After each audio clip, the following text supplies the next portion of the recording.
Some stories fade into darkness not because they lack significance, but because those who held the power to tell them chose silence instead. The galaxy remembers the tragedy of Darth Plagueis the Wise, the cunning of Darth Sidious, and the fury of Darth Maul. These names echo through history, carved into the foundation of the galactic empire itself. But there exists another name, whispered in far fewer circles, relegated to the dusty corners of Sith legend, a name that represents perhaps the most tragic figure in the 1,000-year lineage of the Benite Sith. His name was Darth Venamis, and his story reveals a fundamental truth about the rule of two. Even the most sacred laws of the Sith could be broken by those with the will to do so. Venamis was not a footnote in galactic history because he lacked power. He was not forgotten because his skills proved insufficient or his ambition too meager. Rather, Darth Venamis disappeared into the shadows because he encountered something far more terrifying than failure in battle. He met Darth Plagueis the Wise, and that meeting transformed him from an aspiring Dark Lord into something else entirely, a living experiment, a test subject kept in a state between life and death for decades. His body and midi-chlorians manipulated countless times in pursuit of knowledge that would ultimately contribute to one of the darkest sciences ever practiced by the Sith. This is the forgotten legacy of Darth Venamis. This is the story of the Sith Lord who never was, the apprentice who was never meant to exist, and the being whose suffering in the name of dark science would echo through the very foundations of the Sith's ultimate plan to dominate the galaxy. The shadow within the shadow, the rule of two's darkest violation. To understand Darth Venamis, we must first understand the sacred law he was born to violate. Nearly 1,000 years before the rise of the Galactic Empire, a Sith Lord named Darth Bane stood alone among the ruins of his order. The ancient Sith Empire, with its countless Dark Lords constantly battling for supremacy, had destroyed itself through internal conflict and greed. The Brotherhood of Darkness had fallen, taking with it hundreds of Sith who had grown weak through their constant infighting. Bane recognized a fundamental truth. The dark side of the Force was not meant to be shared among many. Power divided was power diminished. Strength scattered across dozens of Sith Lords was strength wasted. The constant betrayals, the endless power struggles, the paranoid scrambles for dominance, all of it weakened the Sith as a whole, while the Jedi Order grew stronger in their unity. And so Darth Bane created the rule of two. One master to embody the power, one apprentice to crave it, always two, never more, never less. The master would train the apprentice in the ways of the dark side, pouring their knowledge into this single vessel. The apprentice would learn, grow stronger, and when they had surpassed their master, they would strike them down and take their place. This cycle would continue generation after generation, each Sith becoming more powerful than the last, concentrating the dark side's strength rather than diluting it. For nearly a millennium, the rule of two endured. It became more than a strategy, it became a sacred covenant, a philosophical foundation upon which the entire Benite Sith order was built. The Jedi believed the Sith extinct, destroyed in the fires of the Seventh Battle of Ruusan. In truth, the Sith were simply hiding, growing stronger in the darkness, preparing for the day when they would emerge to claim their revenge. But even the most sacred laws contain within them the seeds of their own violation. The rule of two demanded absolute commitment between master and apprentice. It required trust, a commodity in desperately short supply among the Sith. It assumed that every master would find a perfect apprentice, and every apprentice would prove worthy of inheriting the dark side's legacy. What happened then when a master looked upon their chosen apprentice and saw not perfection, but failure? What transpired when doubt crept into the relationship, when a Sith master began to question whether their apprentice truly possessed the strength to carry the Sith's legacy forward? What did a master do when they believed their apprentice might fail at the crucial moment, might prove inadequate when the grand plan required absolute excellence? The answer, it seemed, was to break the rule of two, to train a second apprentice in secret, to hedge one's bets, to create insurance, to maintain a backup plan should the primary apprentice prove insufficient. This was not merely a violation of Darth Bane's sacred decree, it was a fundamental betrayal of the very philosophy that had sustained the Sith for 1,000 years. And yet, approximately 67 years before the Battle of Yavin, one Sith master did exactly that. His name was Darth Tenebrous, and his secret apprentice was named Darth Venamis. Darth Tenebrous, the architect of violation. To comprehend the creation of Darth Venamis, we must first understand his master. Darth Tenebrous was unlike most Sith lords who had come before him. Where other Dark Lords relied on passion, emotion, and the raw power of the dark side, Tenebrous approached the Force as a scientist approaches an equation. He was not merely a wielder of dark power, he was an analyzer of it, a calculator of probabilities, a mathematician of destiny itself. Tenebrous was a Bith, a species renowned throughout the galaxy for their exceptional intelligence and advanced cognitive abilities.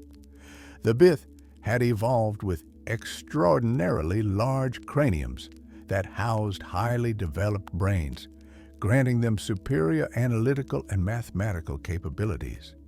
They were natural scientists, engineers, and theoreticians.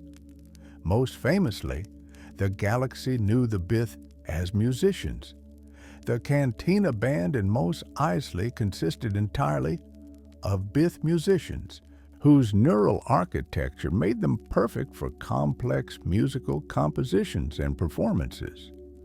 But Darth Tenebrous had chosen a different path for his considerable intellect. He had turned his analytical mind toward the dark side of the Force, treating it not as a mystical energy to be felt and channeled through emotion, but as a phenomenon to be studied, measured, and ultimately predicted. Where the Jedi spoke of the Force as having a will of its own, and where most Sith embraced it as a source of passion-fueled power, Tenebrous saw it as a tool, a mechanism that could be understood through mathematics and manipulated through scientific principles. To the galaxy at large, Tenebrous was known by his public identity, Rugus Nome, a celebrated starship designer whose vessels were sought after by the wealthiest and most influential beings across known space. His ships were works of art, masterpieces of engineering that combined aesthetic beauty with cutting-edge technology. Nome's designs commanded prices that most beings would never see in multiple lifetimes. His reputation as a ship designer was impeccable, his genius undeniable. None suspected that beneath this respectable facade lurked one of the most powerful Dark Lords of the Sith. None realized that the refined designer who moved through high society was simultaneously advancing the Sith's grand plan, the 1,000-year conspiracy to destroy the Jedi Order and topple the Galactic Republic from within. Tenebrous's greatest achievement as a ship designer would prove to be his most enduring contribution to Sith lore. He designed the scimitar, the Sith infiltrator that would one day be piloted by Darth Maul. The vessel's advanced cloaking technology, its sleek and deadly design, all bore the mark of Tenebrous' genius. Even after his death, his creations would serve the Sith's ultimate goals. But Tenebrous' true passion lay not in starship design, but in something far more ambitious, predicting and controlling the future itself. The Bith Dark Lord had developed what he believed was a mathematical framework for understanding the force's flow through time. He saw patterns where others saw chaos, equations where others felt only the currents of destiny. Tenebrous believed that with sufficient data and computational power, he could predict future events with unprecedented accuracy. This obsession with the future led Tenebrous to experiment with creating what he called maxi-chlorians, a theoretical modification of the midi-chlorians that existed in all living cells. Standard midi-chlorians were microscopic life forms that lived symbiotically within the cells of all beings, serving as a conduit to the Force.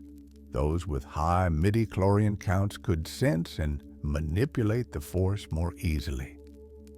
Tenebrous theorized that by altering these midi-chlorians, he could create a form that would persist beyond death, carrying his consciousness forward even after his physical body perished. His plan was audacious and unprecedented. Tenebrous would use essence transfer, a rare and dangerous Sith technique, to project his consciousness into his own modified midi-chlorians. These maxi-chlorians would then transfer into his apprentice at the moment of Tenebrous's death. In this way, the master would literally possess the apprentice's body, achieving a form of immortality, while simultaneously ensuring that the Sith's power would not diminish with his physical death. But essence transfer required the cooperation, or at least the vulnerability, of the target body. Tenebrous needed an apprentice who could be possessed, controlled, taken over at the crucial moment. He needed someone strong enough in the Force to be worth possessing, yet vulnerable enough to actually take over. He needed, in essence, the perfect vessel. This brings us to his official apprentice, a moon named Hego Damask, whom Tenebrous had named Darth Plagueis. Plagueis was extraordinary in many ways, brilliant, powerful, ambitious, and deeply curious about the nature of the Force itself. Tenebrous had actually engineered Plagueis' very birth, manipulating the moon's parents into meeting and breeding, calculating that their combined midi-chlorian counts would produce an exceptionally Force-sensitive offspring. In this, Tenebrous had succeeded spectacularly. Plagueis was indeed extraordinarily powerful, and his own obsessive interest in the nature of life, death, and the midi-chlorians themselves made him a fascinating apprentice. Under Tenebrous's guidance, Plagueis developed into a formidable Sith Lord, mastering both the conventional dark side powers and beginning his own theoretical research into the manipulation of life itself. But there was a problem. Plagueis was not the obedient vessel Tenebrous had hoped for. The moon was independent, questioning, often challenging his master's methodologies and conclusions. Plagueis approached the Force differently than Tenebrous did, where the Bith master sought to predict and control through mathematics. The moon apprentice sought to manipulate and transform through biological experimentation. They were both scientists of the dark side, but their scientific methods differed fundamentally. More troubling for Tenebrus's plans, Plagueis' personality was too strong, his will too forceful. The essence transfer might fail if attempted on such a resistant host. Tenebrus could feel the currents of the future, could sense that something was not aligning as he had calculated. His precognitive abilities, honed through decades of Force study, showed him possibilities, potential futures, but nothing certain. Some visions showed Plagueis succeeding as his apprentice. Others showed failure. The equations were not resolving cleanly. And so Tenebrus made a decision that would violate the most fundamental tenet of the Benite Sith Order. He would train a second apprentice, not as a backup plan in the traditional sense, not as a replacement for Plagueis, but as an alternative vessel for his consciousness. If Plagueis proved unsuitable for possession, if the essence transfer failed, or if Plagueis simply proved inadequate as an apprentice, Tenebrus would have another option. This second apprentice would need to be compatible with Tenebrus in ways that Plagueis was not. Ideally, this apprentice would share Tenebrus's own species, another Bith, with similar neural architecture and cognitive patterns. Such compatibility might make the eventual essence transfer easier, might make possession more complete, and less likely to fail. Tenebrus began his search, concealing his intentions even from Plagueis. The official apprentice knew nothing of his master's doubts, nothing of the backup plan being prepared in secret. Plagueis continued his own training and research, unaware that he was being evaluated and found potentially wanton. Then, sometime in the decades before 67 BBY, Tenebrus found what he was looking for: another Bith, another being strong in the Force, another potential vessel for his consciousness and his knowledge. Tenebrus found Darth Venamis, the creation of Venamis. A secret apprentice is born. The precise circumstances of how Darth Tenebrus discovered and recruited Venamis remain shrouded in mystery. Unlike Plagueis, whose birth Tenebrus had actually orchestrated through careful manipulation, Venamis claimed to have been found by the Bith Dark Lord. Whether Venamis told the truth about this, or whether Tenebrus had also engineered his existence through similar genetic calculations, we may never know for certain. What we do know is that Venamis was, like Tenebrus himself, a Bith. This was no coincidence. The shared species between master and secret apprentice created a natural affinity, a neurological compatibility that Tenebrus lacked with the Moon Plagueis. Both being Bith, both possessing the same enhanced cognitive architecture, Tenebrus and Venamis could think in similar patterns, could approach problems using comparable analytical frameworks. For Tenebrus, this similarity was crucial. His essence transfer technique required a host body whose neural patterns would accept his consciousness without immediately rejecting it. A Bith brain could more easily accommodate another Bith's consciousness than it could a fundamentally different species. Where Plagueis' moon biology might resist the invasion of Tenebrus's Bith consciousness, Venamis' own Bith nature would offer far less resistance. But there was another reason Tenebrus chose a fellow Bith. When Plagueis eventually discovered Venamis' existence, the moon would immediately assume that Venamis was somehow biologically related to Tenebrus, perhaps an offspring, created through Bith reproductive science. This assumption would seem logical given the Bith people's advanced genetic manipulation capabilities. Plagueis would think Venamis was Tenebrus's son, not his secret apprentice.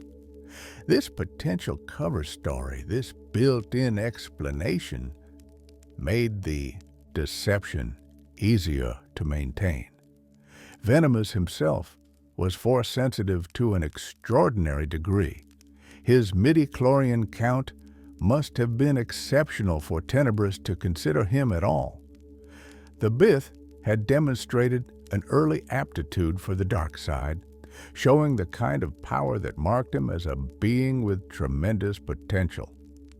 Exactly where and how Tenebris found this Force-sensitive Bith remains unclear. Did Tenebris discover him as a child, a young adult? Was Venamis already aware of his Force abilities, or did Tenebris awaken them? Whatever the circumstances, Tenebris took Venamis as a secret apprentice and began his training in the ways of the Sith.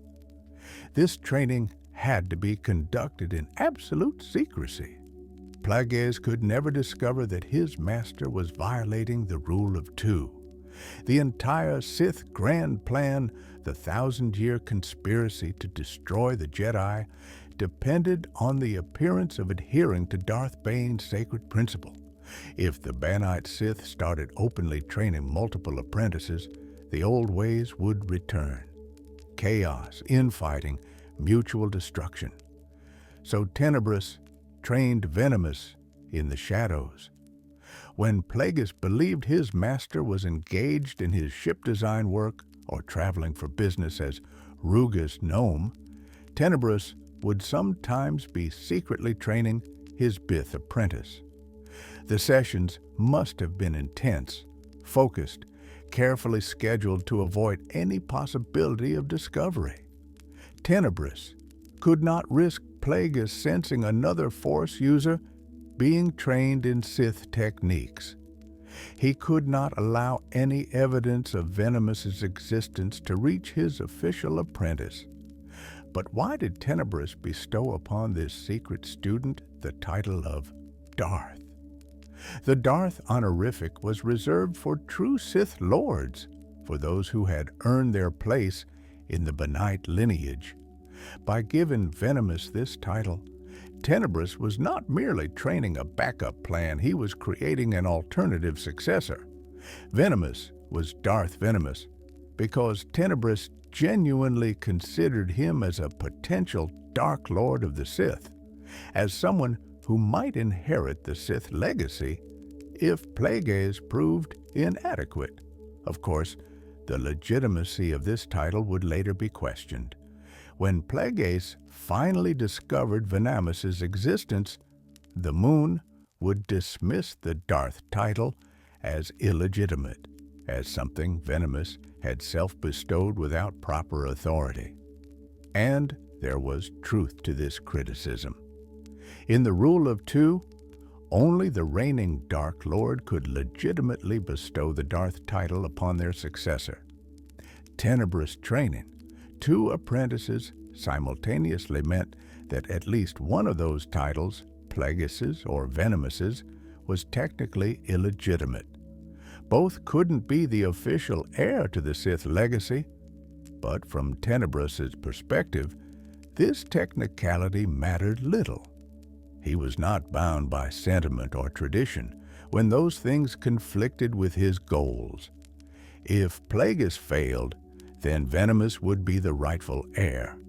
If Venamis proved superior, then he would eliminate Plagueis and take his place. From Tenebris's calculating perspective, whichever apprentice survived and succeeded was, by definition, the legitimate one.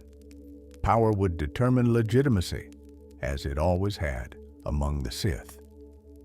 Training in darkness. The education of a hidden Sith, the training that Darth Tenebris provided to Venamis, was thorough, comprehensive, and deeply informed by the Bith Master's scientific approach to the Force. Unlike the passion-driven philosophy embraced by many Sith, Tenebris taught a more analytical methodology, one that treated the dark side as a tool to be mastered through understanding rather than raw emotion alone. Venamis proved to be an exceptional student. The shared Bith heritage meant that student and teacher thought along similar lines, approached problems using comparable mental frameworks. Where Plagueis sometimes chafed against Tenebrous' mathematical approach to the Force, finding it too dry and theoretical, Venamis embraced it. The secret apprentice appreciated precision, the calculated nature of Tenebrous' methods. Master and student were, in many ways, kindred spirits. One of the first abilities Tenebrous imparted was the skill of concealing one's presence in the Force. This was crucial for any Sith operating in secret, but doubly important for Venamis, given his status as a hidden apprentice. Venamis learned to cloak his connection to the dark side, to hide his Force signature so effectively that even other Force sensitives might pass him by without detecting anything unusual. This skill was not merely about suppressing one's power. It was about creating a false impression, making oneself appear mundane and unremarkable to Force-sensitive perception. Plagueis would later commend Venamis for this ability when they finally met. The Moon was impressed by how effectively Venamis had hidden his dark side nature, though Plagueis could still sense the Force within him, just not its dark side alignment. This spoke to Venamis's considerable skill in Force concealment, learned through years of practice under Tenebrous' exacting tutelage. Lightsaber combat formed another crucial element of Venamis's education. Here, Tenebrous revealed the depths of his strategic thinking. The Bith master did not simply teach Venamis the standard Sith fighting forms. Instead, he specifically trained his secret apprentice to counter Plagueis' fighting style. Tenebrous made Venamis an expert in the exact techniques that Plagueis favored, teaching him how to anticipate, block, and counter every move that the Moon apprentice might make. This was calculated preparation for a potential confrontation. Tenebrous was engineering a situation where, should Plagueis and Venamis ever face each other in combat, the secret apprentice would have a significant advantage. Venamis would know Plagueis' style intimately, would understand his preferences and habits, while Plagueis would know nothing of Venomous' capabilities. It was the ultimate expression of Tenebrous' chess master mentality, always thinking several moves ahead, always preparing contingencies. The training proved highly effective. Venamis developed into a formidable duelist, aggressive and skilled, with a particular talent for offensive techniques. He learned to mix multiple lightsaber forms fluidly, switching between styles mid-combat to keep opponents off balance. He could toss his lightsaber from hand to hand, an acrobatic flourish that was also practically effective, allowing him to attack from unexpected angles. Tenebrous also shared his own enjoyment of lightsaber combat with Venamis. Unlike Plagueis, who viewed dueling as a tedious necessity full of wasted emotion and needless acrobatics, Venamis embraced the visceral thrill of blade-to-blade combat. He enjoyed the challenge of matching himself against an opponent, the strategic problem-solving required in real time during a duel. This enthusiasm pleased Tenebrous, who had always found Plagueis' disdain for lightsaber combat somewhat disappointing. Beyond lightsaber skills, Venamis mastered several advanced Force abilities. He learned to generate Force lightning, that most iconic of Sith powers, channeling the dark side through his body to create devastating electrical attacks. This was not a simple technique. It required immense control and understanding of how the Force moved through living tissue. The fact that Venamis could conjure force lightning demonstrated his considerable power and training. Even more impressively, Venamis developed the rare ability to levitate himself through the force. Self-levitation was an extraordinarily difficult technique that few force users ever mastered. It required maintaining constant force awareness and control, essentially creating an invisible platform of force energy strong enough to support one's own body weight. The concentration demanded was intense, and doing so while engaged in combat was nearly impossible for most force users. But Venamis managed it. In his eventual duel with Plagueis, when the moon used the force to shatter the Greel tree branch Venamis was perched upon, the Bith's secret apprentice simply suspended himself in midair and continued the fight. This display of power and control would impress even Plagueis, who recognized the difficulty of such a feat. Tenebris also educated Venamis in Sith philosophy and history, though perhaps not to the same depth he had with Plagueis. The secret apprentice learned about the grand plan, about the Sith's 1,000-year conspiracy to destroy the Jedi and topple the Republic. He understood his role in this ancient scheme, understood that he existed to serve the Sith's ultimate goals. But there was a limit to what Tenebris shared with his secret apprentice. The Bith Master was, at his core, using Venamis as insurance, as a potential vessel for his own consciousness. He was not truly investing in Venamis as an independent successor in the way he had originally hoped to develop Plagueis. The relationship, though productive and even harmonious, was fundamentally manipulative. Tenebris was grooming Venamis to be possessed, even if the Bith apprentice never realized it. Despite this underlying manipulation, Venamis believed in his master and in his own destiny. When Tenebris told him that he might one day need to eliminate Plagueis, Venamis accepted this as his duty. He did not question why there were two apprentices, or if he did, he never raised those questions to his master. Perhaps Venamis assumed that this was how all Sith masters operated in modern times. Perhaps he believed Plagueis was the backup plan rather than seeing himself as such. Whatever Venamis thought about his situation, he threw himself into his training with dedication and enthusiasm. He developed into exactly what Tenebris wanted, a powerful, skilled Sith warrior who could potentially replace Plagueis if necessary, and who shared enough biological and cognitive similarity with Tenebris to serve as a vessel for essence transfer if that became necessary.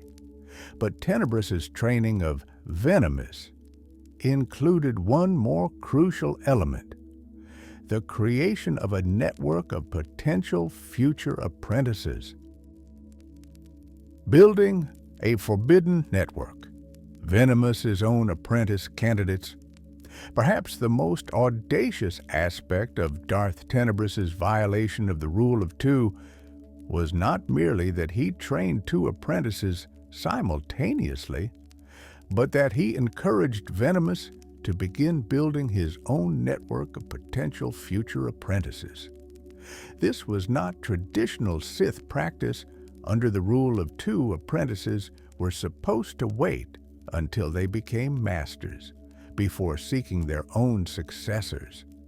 But Tenebris was planning for a different kind of future, one where multiple Force-sensitive dark side users might serve the Sith's goals simultaneously. Tenebris and Venamis began searching the galaxy for Force-sensitive beings who showed potential for corruption to the dark side. They were not looking for individuals who were already fully trained Force users. Those would be too difficult to turn, too set in their ways. Instead, They sought out people who were strong in the Force but had not received formal Jedi training, beings who were raw, untrained, and potentially moldable. Together, Master and Secret Apprentice compiled a list of candidates. These were individuals scattered across the galaxy, each representing a potential future asset for the Sith cause. The list included at least 6 names, though the specifics of 3 of them remain mysterious. They had apparently died before Venamis could ever recruit them. One executed, another killed in a cantina brawl, and a third succumbing to natural causes. But 3 candidates remained alive and accessible when Tenebrous died, and these 3 represent the extent of Venamis's ambitions and the breadth of his recruitment network. The first was Not Lara, a Force-sensitive Nautolan from the aquatic world of Glee and Selm. Nautolans were an amphibious species, equally comfortable in water and on land, with distinctive head tails that served as sensory organs. They were generally known as an honorable people, producing notable Jedi like the Master Kit Fisto. But Not Lara was an exception to his species' reputation for integrity and calmness. From early childhood, Lara had exhibited disturbing tendencies. He was a problem child who changed schools frequently after numerous expulsions. His family had been loving, but something in Not's psychology was profoundly troubled. He engaged in sadomasochistic practices, showed an obsession with fire, and tortured small animals, classic warning signs of deep psychological disturbance. As he grew older, these tendencies only intensified. Lair eventually graduated from animal cruelty to become a petty criminal on Glee and Selm, his violent tendencies escalating. The authorities eventually caught up with him, and in 72 BBY, approximately 5 years before the death of Tenebrous, Lair was remanded to the Bedlam Institution for the Criminally Demented. This was a psychiatric facility located on the planet Bedlam, the Mid-Rim, dedicated to housing the most dangerous mentally unstable individuals in that sector of space. Lair languished in Bedlam for 3 years until, in 67 BBY, an unusual physician arrived with apparently legitimate credentials to secure his release. The physician's documentation seemed in order, his place of residence and practice all checked out, though it was later discovered that all this information was fraudulent. The mysterious doctor was, of course, Darth Venamis in disguise. Why did Venamis want Not Lair specifically? The Nautolan was clearly strong in the Force, and his complete lack of moral constraints made him an ideal candidate for dark side training. Someone willing to torture and kill without remorse, someone whose psychopathic tendencies aligned naturally with Sith philosophy, could be molded into a powerful dark side warrior. Lair wouldn't need to be broken of compassion or mercy. He had never possessed these qualities to begin with. After freeing Lair, Venamis transported him to the swamp world of Abraxan, a remote planet in the Tion cluster.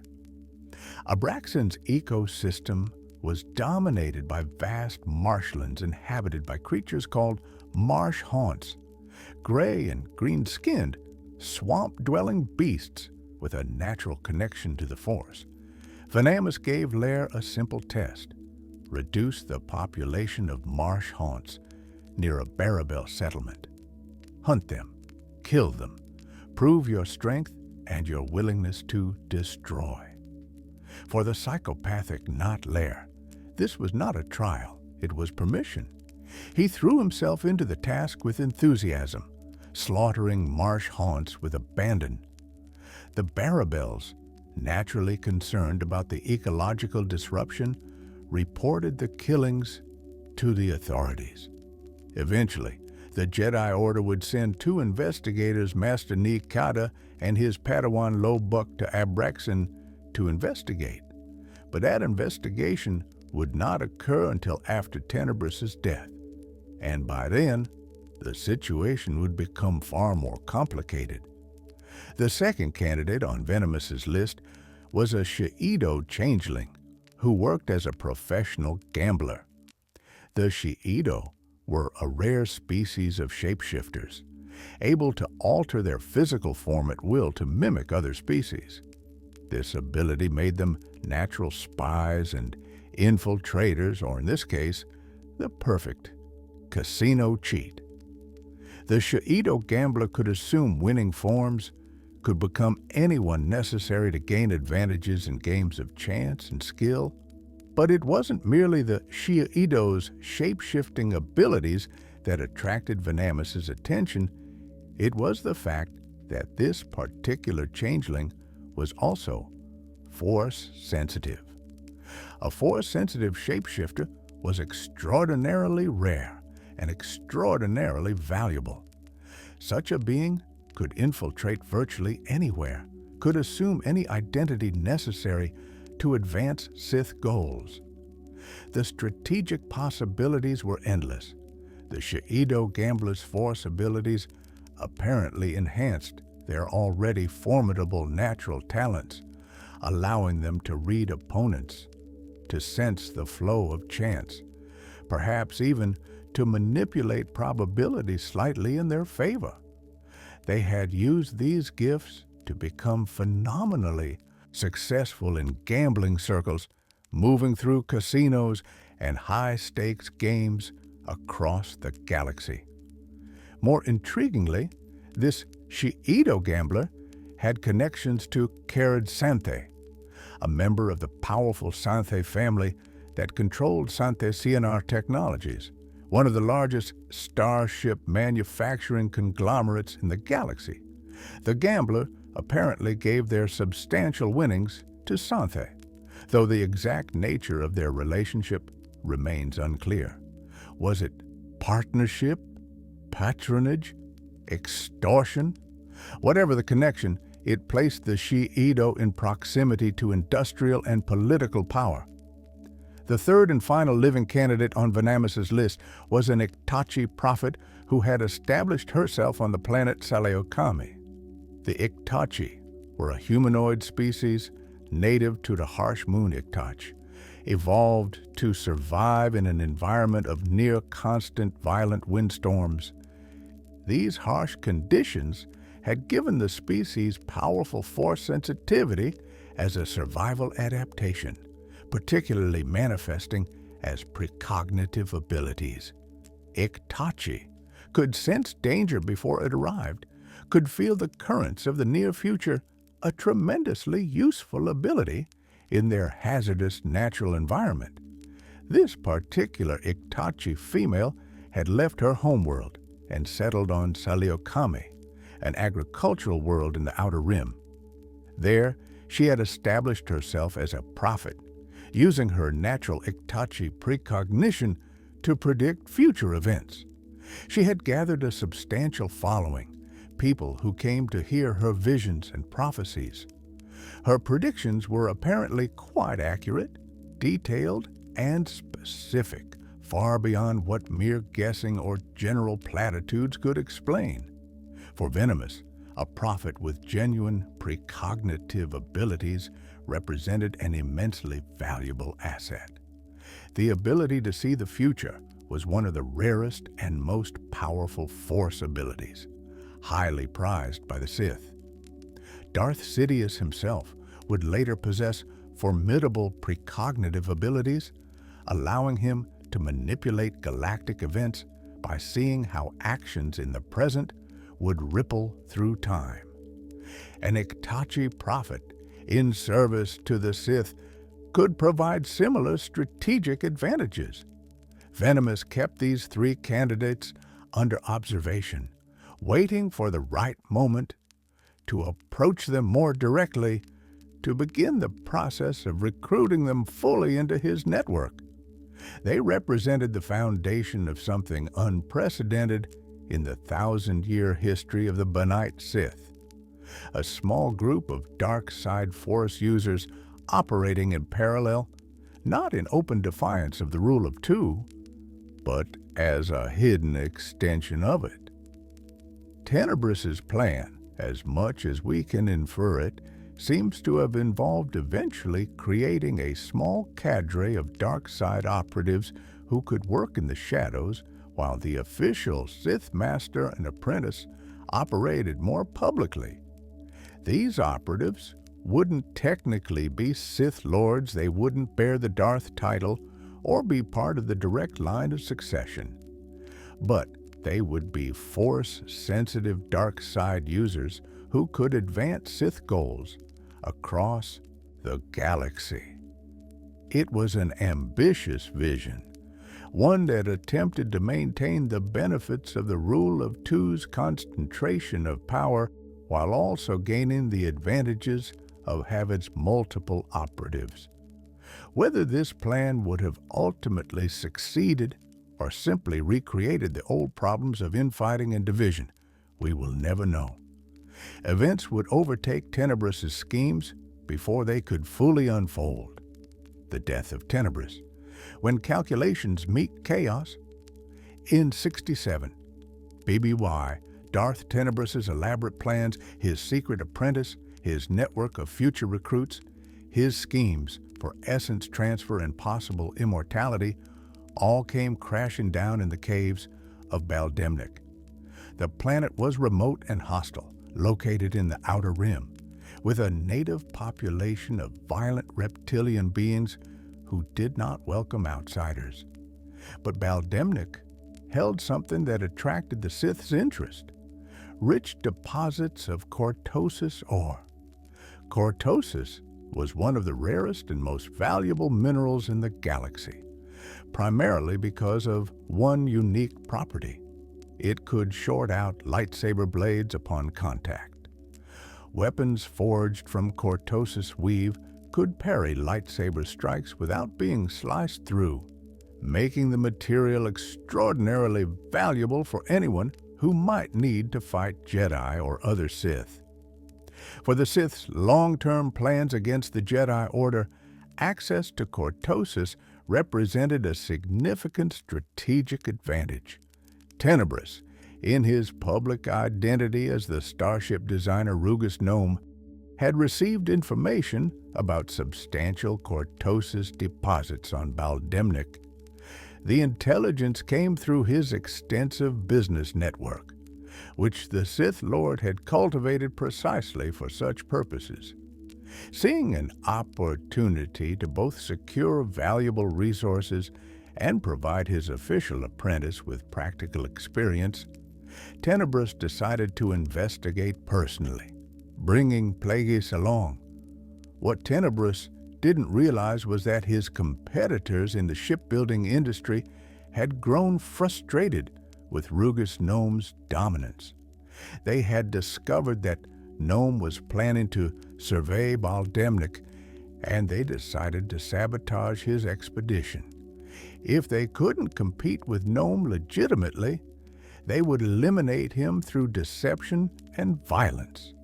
These business rivals planted false information with one of Nome's informants, deliberately feeding Tenebrous bad intelligence about the location of the cortosis deposits. More sinisterly, they sabotaged one of Tenebrous' probe droids, rigging it to explode under certain conditions.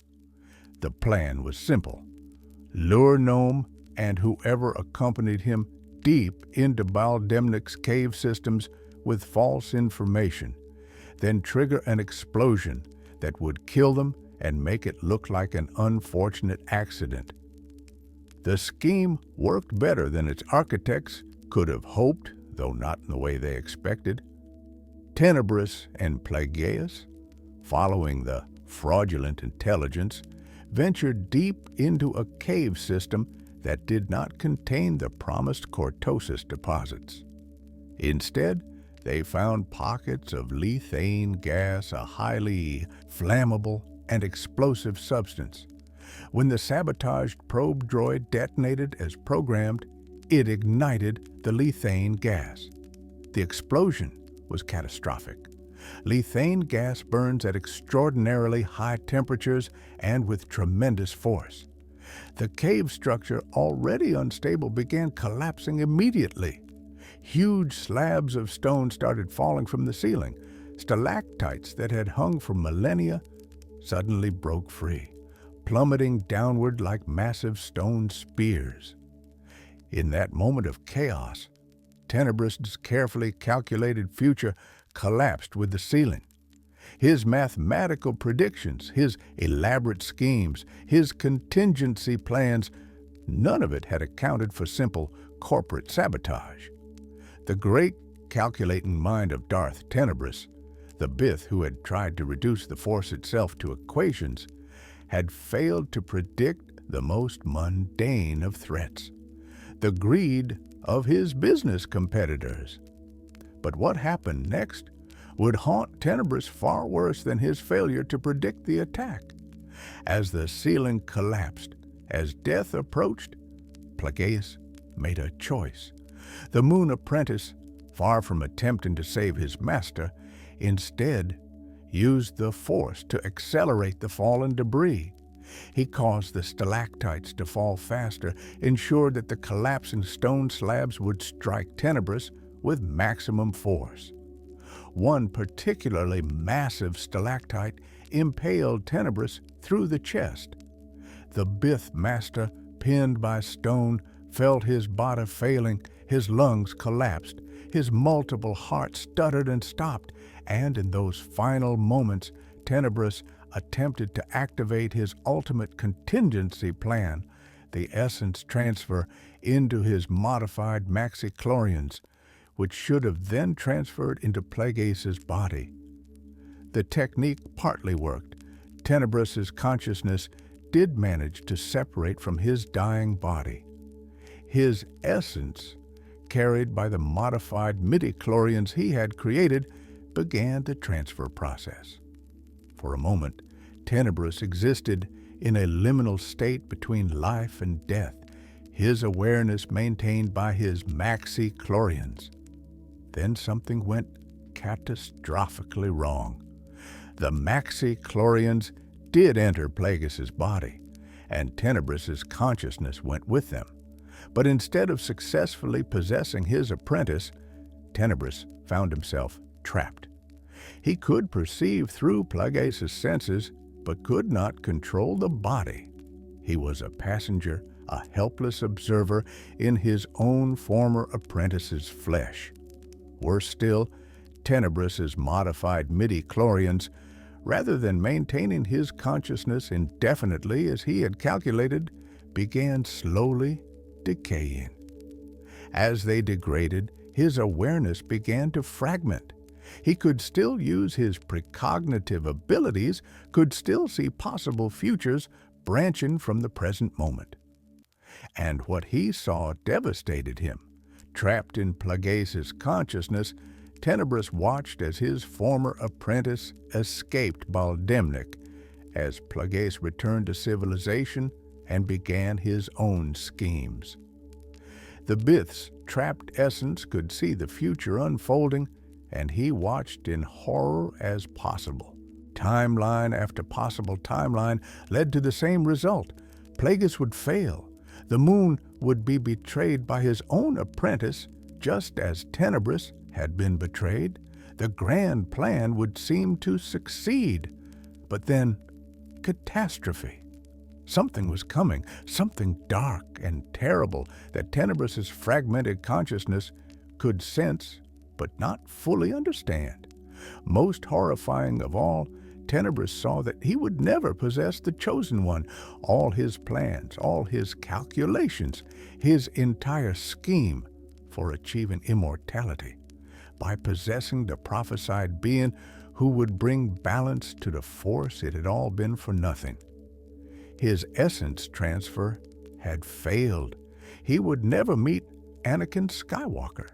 He would never achieve the godlike power he had sought. realizing the magnitude of his failure, realizing that his maxi-chlorians were continuing to decay and his consciousness would eventually dissolve entirely, Tenebris tried to escape Plagueis' body. He attempted to withdraw his essence, to pull his consciousness back out before it completely dissipated, but the damage was done. His maxi-chlorians had degraded too far. When Tenebris extracted himself from Plagueis, his essence had nowhere to go, no vessel to sustain it. The removal of Tenebris's essence and maxi-chlorians had an unexpected effect on Plagueis. The moon had possessed some degree of force precognition while Tenebris's consciousness inhabited his body, unknowingly benefiting from the Bith's future sight abilities. When Tenebris withdrew, Plagueis lost this precognitive sense. This loss would prove significant. Without that ability to see future dangers, Plagueis would indeed be vulnerable to betrayal by his own apprentice, exactly as Tenebris had foreseen. But for Tenebris himself, there was no salvation, no escape. His essence, no longer supported by his maxi-chlorians, began to fragment completely. His consciousness shattered into disconnected pieces, and those pieces became trapped in a horrifying loop.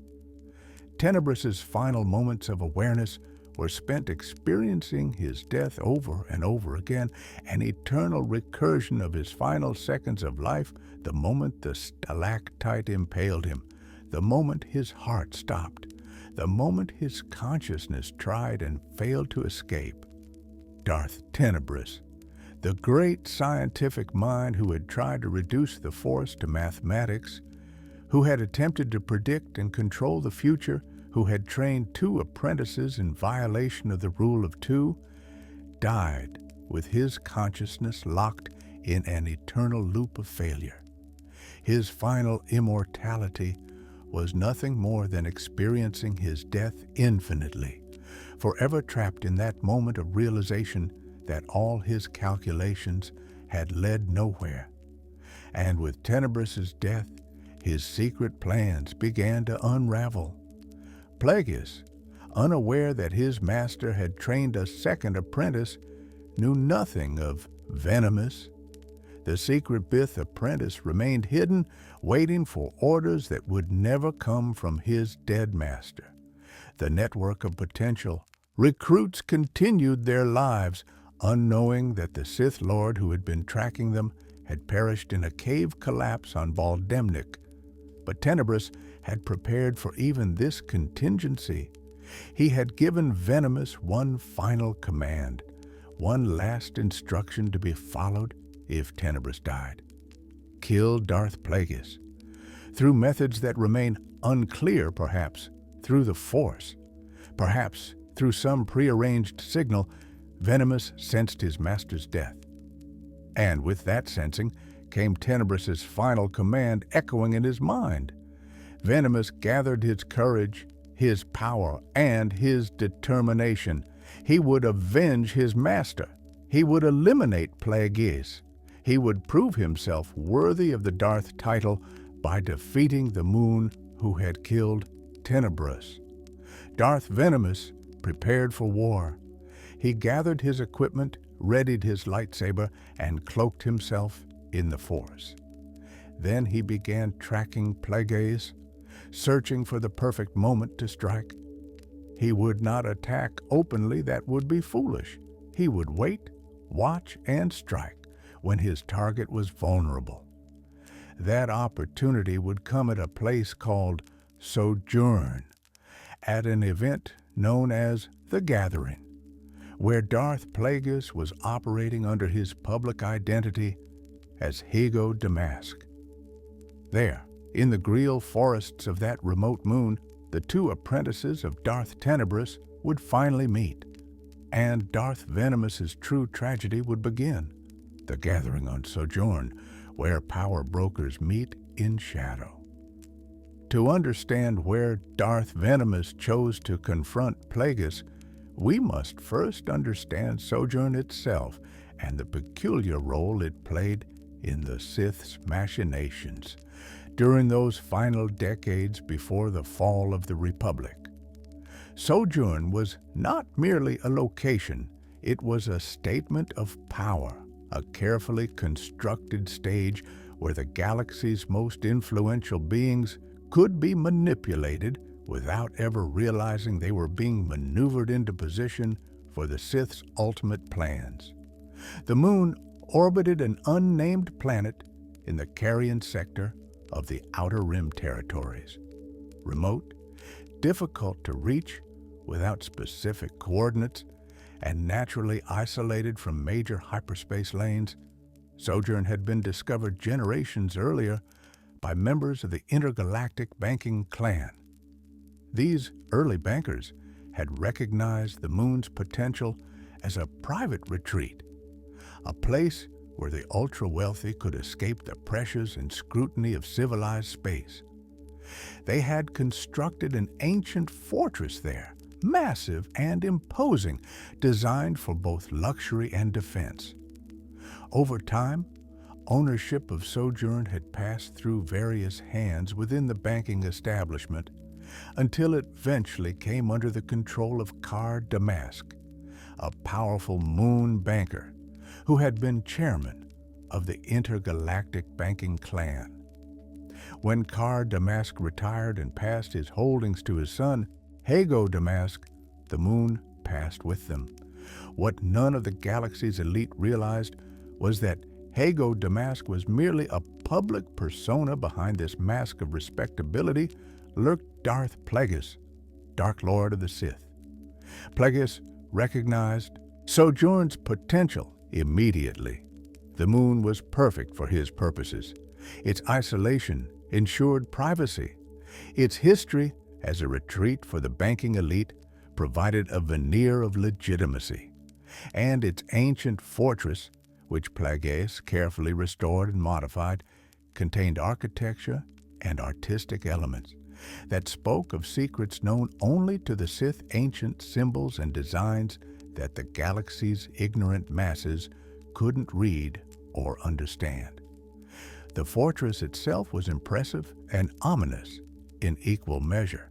Massive stone walls rose from the moon's surface, their architecture dating back centuries. Surrounding the fortress were extensive grille forests areas where Plagueis had used Kaminoan cloning technology to populate the landscape with rare and exotic creatures.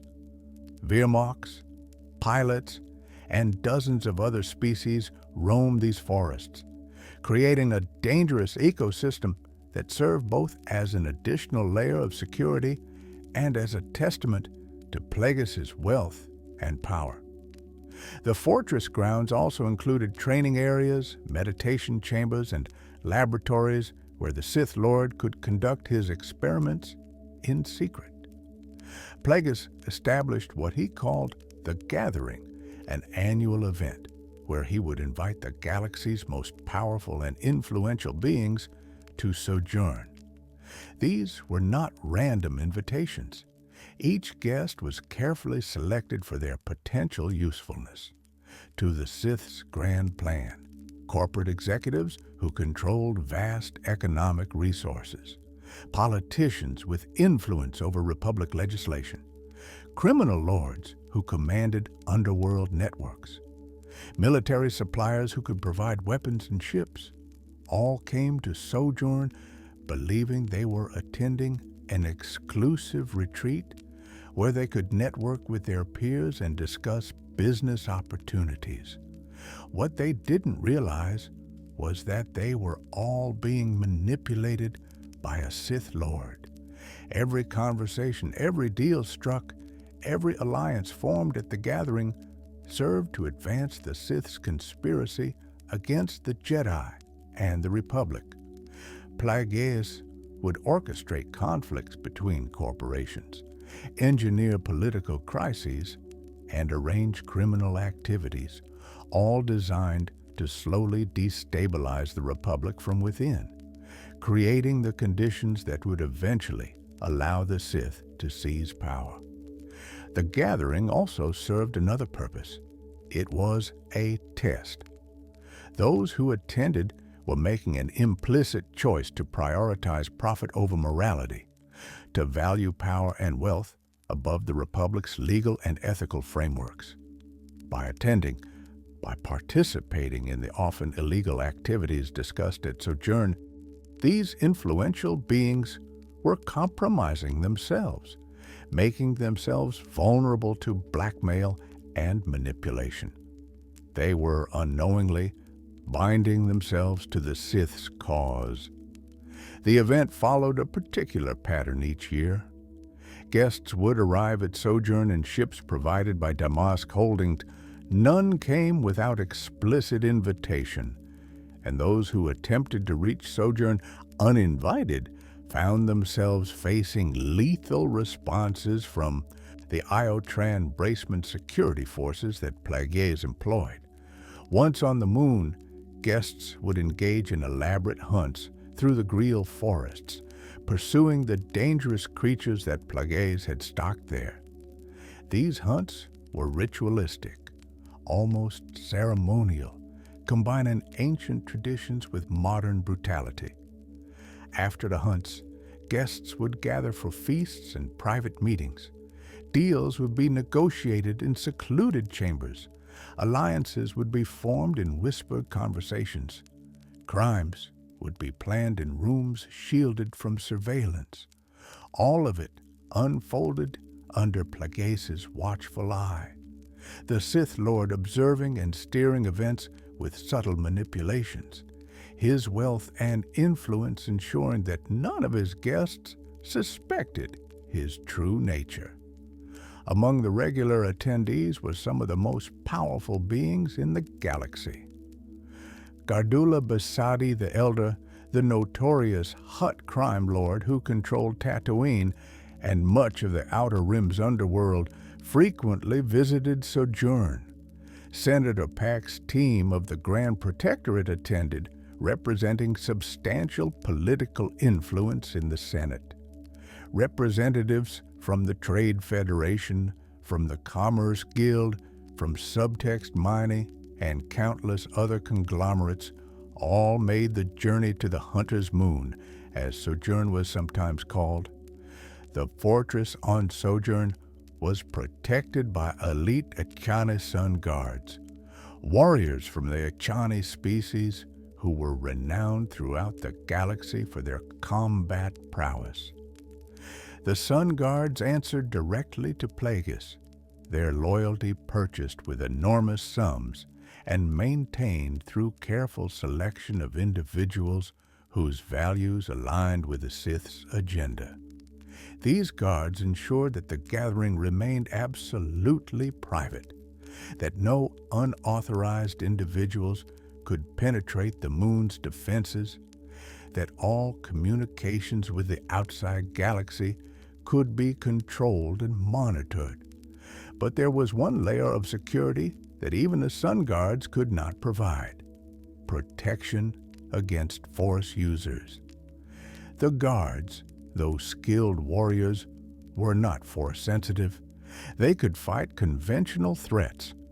But a Sith or Jedi infiltrator would pose a different kind of danger entirely.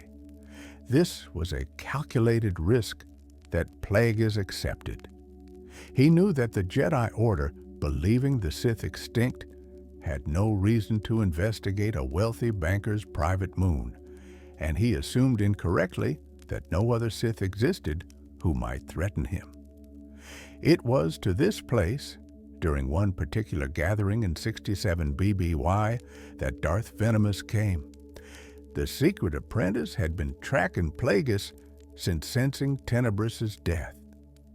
He had discovered his target's schedule, had learned about the annual gathering, had calculated that Sojourn's isolation would provide the perfect opportunity for their confrontation.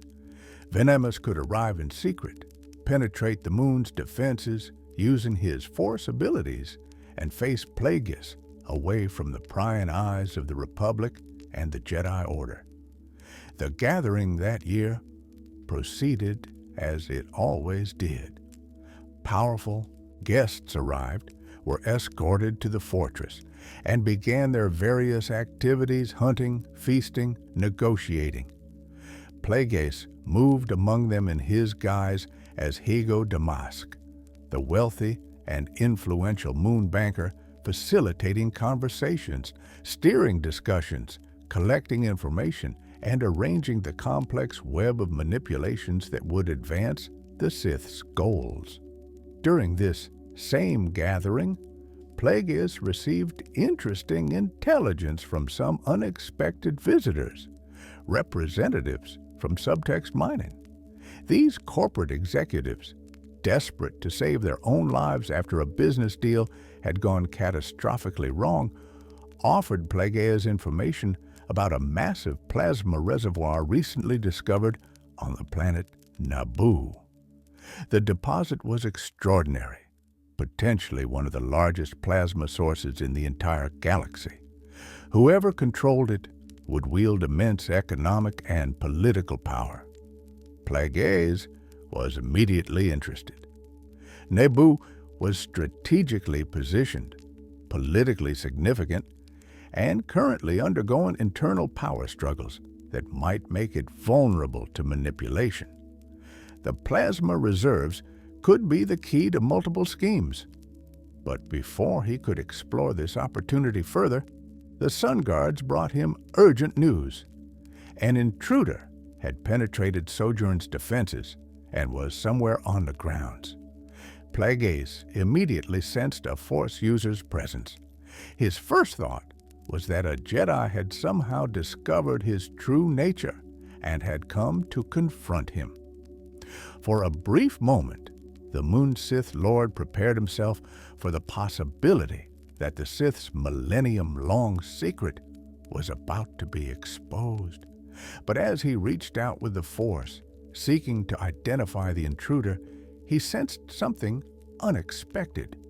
This was not a Jedi. The signature was wrong, the feeling off.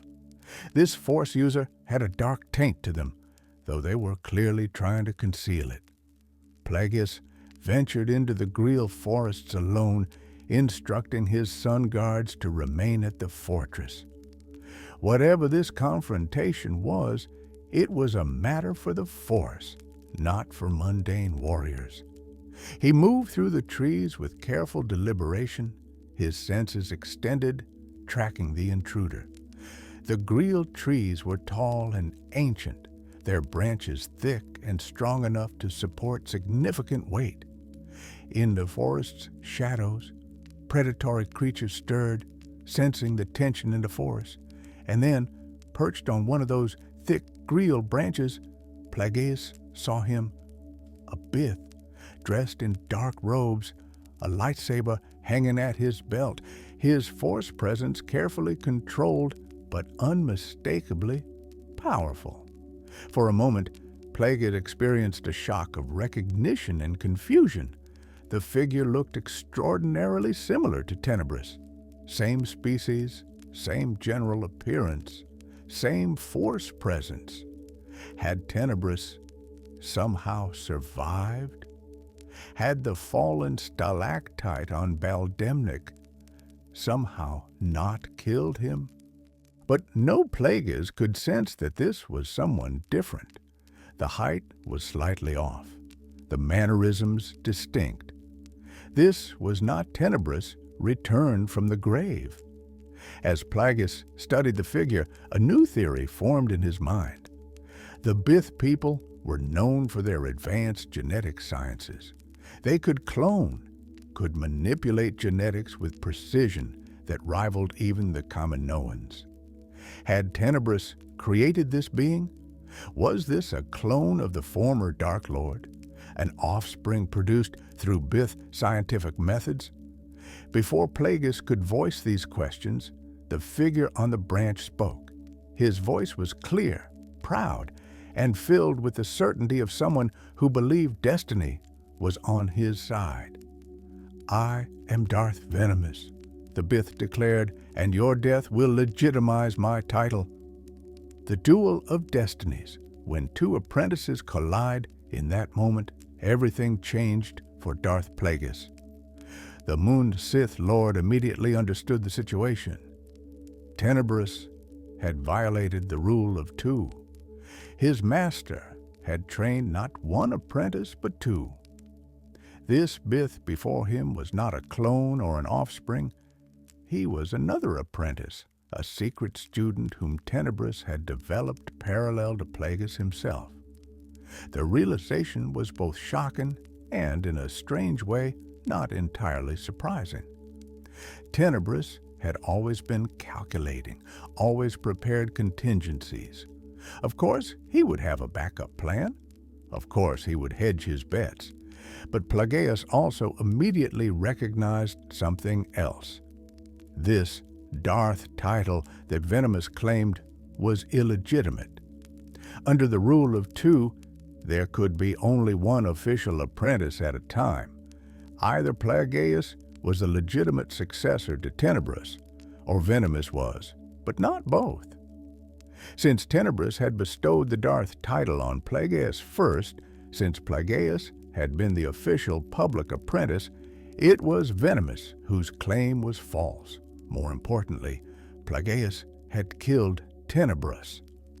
By the Sith's own laws and traditions, this made Plagueis the rightful Dark Lord. He had struck down his master and claimed the mantle of power. Venamis had done nothing except train in secret. The Bith might be skilled, might even be powerful, but he had not earned the Darth title through the traditional means. He had not killed his master and proven his superiority. All of these thoughts flashed through Plagueis' mind in the seconds after Venamis's declaration. The Moon Sith Lord's response was measured and skeptical. "Darth?" Plagueis questioned, his tone making clear his doubts about the legitimacy of that claim. "We shall see about that." "Your death will legitimize the title, Plagueis," Venamis replied, his voice carrying absolute confidence. And with that exchange, the duel began. Venamis launched himself from his perch on the Greel branch, lightsaber igniting in his hand as he descended toward Plagueis. The blade hummed with lethal energy, its crimson glow casting shadows through the forest. But before the Bith could reach his target, Plagueis extended his hand and used the Force to shatter the branch Venamis had been standing on, sending splinters of wood exploding in all directions. Lesser Force users would have fallen, would have lost control of their descent, and crashed ungracefully to the forest floor. But Venamis simply suspended himself in midair, demonstrating his mastery of Force levitation. Hanging there, supported by nothing but his Force control, the Bith continued his attack, slashing at Plagueis with his lightsaber while maintaining the incredibly difficult feat of keeping himself aloft. Plagueis blocked the strike with his own activated lightsaber, and the two crimson blades crashed together with a shower of sparks. The duel had truly begun, and immediately Plagueis recognized that he faced a genuinely skilled opponent. Venamis was aggressive, relentless in his attacks, pressing forward with a combination of strength and technical precision that spoke to excellent training. But more troubling than Venamis's skill was his intimate knowledge of Plagueis' own fighting style. Tenebrous had trained Venamis specifically to counter Plagueis' preferred techniques. Every move the moon made, Venamis anticipated. Every strike Plagueis attempted, Venamis blocked or parried with ease. The Bith could not only predict Plagueis' attacks, he could counter them before they fully developed. Even more impressively, Venamis demonstrated multiple advanced combat techniques. He would toss his lightsaber from hand to hand mid-combat, attacking from unexpected angles. He switched between different lightsaber forms fluidly, mixing classical techniques with improvised movements. His footwork was precise, his body movement agile despite the Bith species' typically less athletic build.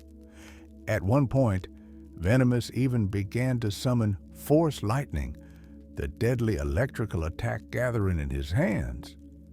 Plagueis sensed this gathering of energy just in time and immediately crossed both his own lightsaber blades, for the moon wielded a double-bladed weapon that could split into two separate sabers at Venamis's neck, forcing the Bith to yield rather than risk decapitation. For Plagueis, this duel was frustrating and deeply concerning. The moon was accustomed to dominating combat through superior power and tactical thinking. He found lightsaber duels tedious, full of what he considered wasted emotion and needless acrobatics. In his view, the Force was a tool for manipulation, control, and scientific study, not for the crude business of blade-to-blade combat. Tenebris had pronounced him a master of lightsaber technique, but Plagueis had never particularly enjoyed the practice. But now, he faced an opponent specifically trained to exploit his fighting style, and Plagueis found himself on the defensive. Venamis was clearly the superior duelist in pure technical terms. His offensive capabilities outmatched Plagueis's. His enthusiasm for combat gave him an edge of aggressive energy that Plagueis lacked. If the duel continued as a straightforward contest of lightsaber skill, Venamis would likely win. So Plagueis changed tactics. Rather than trying to outfight Venamis in conventional terms, the moon began to move like a marionette, a puppet responding to his opponent's movements rather than initiating his own attacks. He used the Force to guide his body, allowing it to react automatically to Venamis's strikes while his conscious mind focused on studying his opponent, looking for weaknesses, calculating opportunities. This unorthodox approach began to work. Venamis, expecting a fight to the death, gradually realized that something felt wrong. The combat was starting to feel less like a mortal duel and more like a training exercise, like a master testing a student. This cognitive dissonance disrupted Venamis's focus. He became less precise, more sloppy in his technique. The absolute confidence that had driven his attack began to waver, and in that moment of hesitation, Plagueis struck. Using the Force with sudden, overwhelming power, the moon disarmed Venamis, sending the Bith's lightsaber flying from his hands.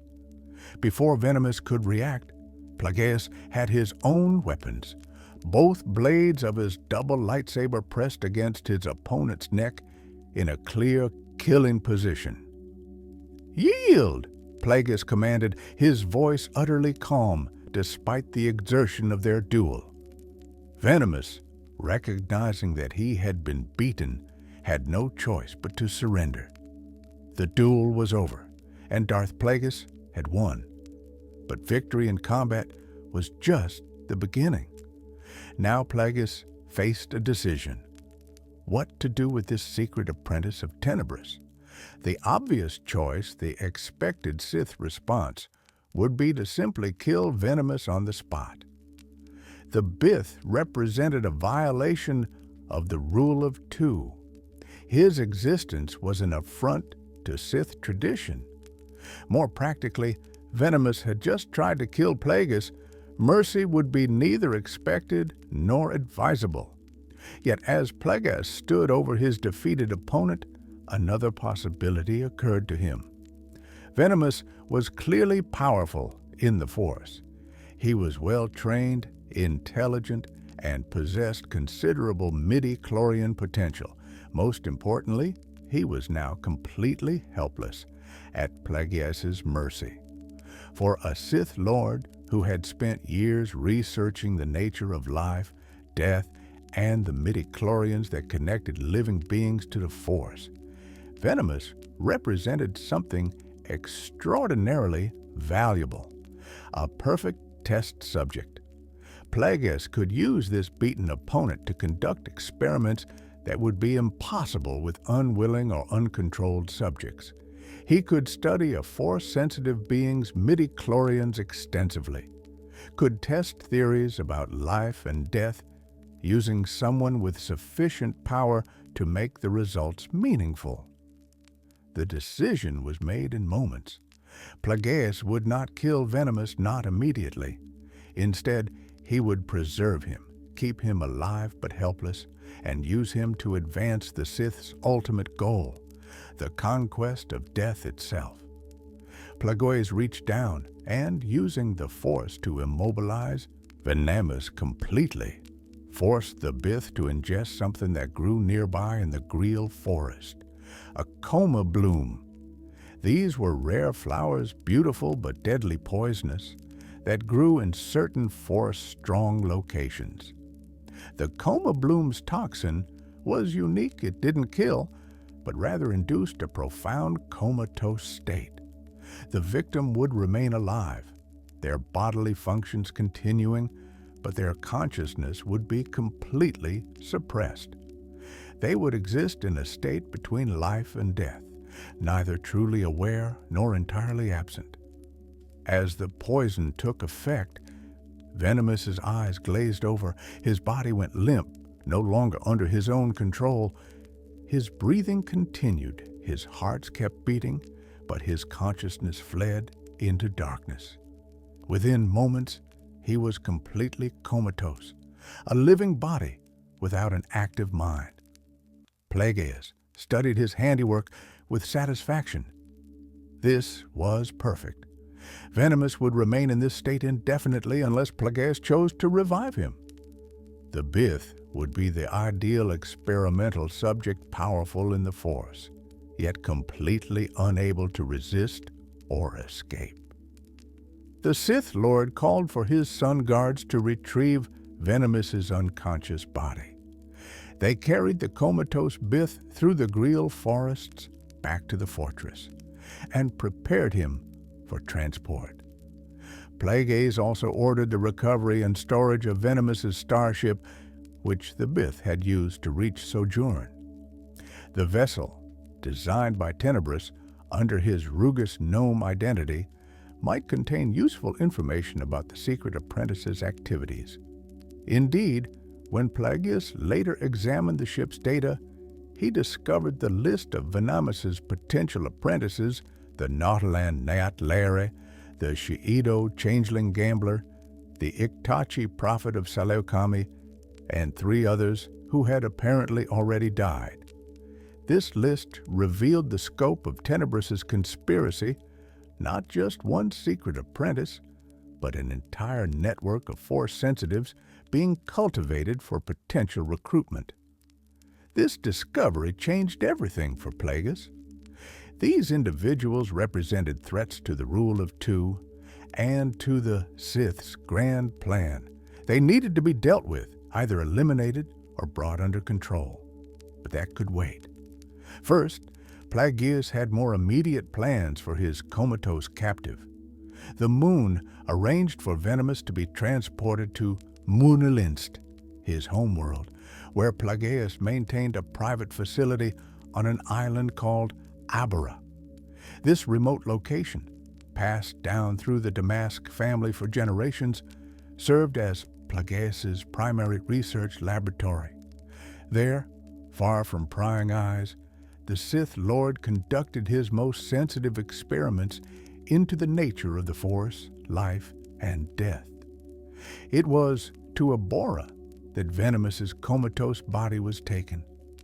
There, in a specialized back-to-tank that would keep him alive indefinitely, suspended in the healing fluid that would prevent his body from deteriorating, the forgotten Sith Lord would spend the next decades serving as Plagueis's primary experimental subject. The coma bloom's embrace, a life suspended between existence and oblivion. The facility on Abora was unlike any other structure in the galaxy. On its surface, it appeared to be simply another property of the wealthy Damask clan, a compound on a remote island in Munalinst's western sea, isolated from the banking centers and commercial hubs that characterized the Moon homeworld. But beneath this mundane exterior lay something far more sinister. One of the galaxy's most advanced secret laboratories, dedicated to unraveling the deepest mysteries of the Force. The underground complex stretched for hundreds of meters beneath the island's rocky surface, carved from solid stone and reinforced with durasteel. Climate-controlled chambers maintained perfect conditions for storing ancient Sith texts and artifacts. State-of-the-art scientific equipment, much of it custom-built to Plagueis' exacting specifications, filled specialized laboratories. And in one particular chamber, sealed behind multiple security doors and shielded from Force detection, sat a Bacta tank containing the comatose Bith.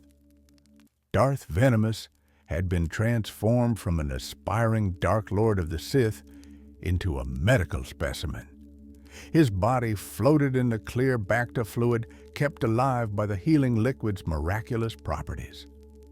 Bacta was perhaps the galaxy's most valuable medical substance, capable of healing almost any injury, preventing infections, and sustaining life even in the most dire circumstances.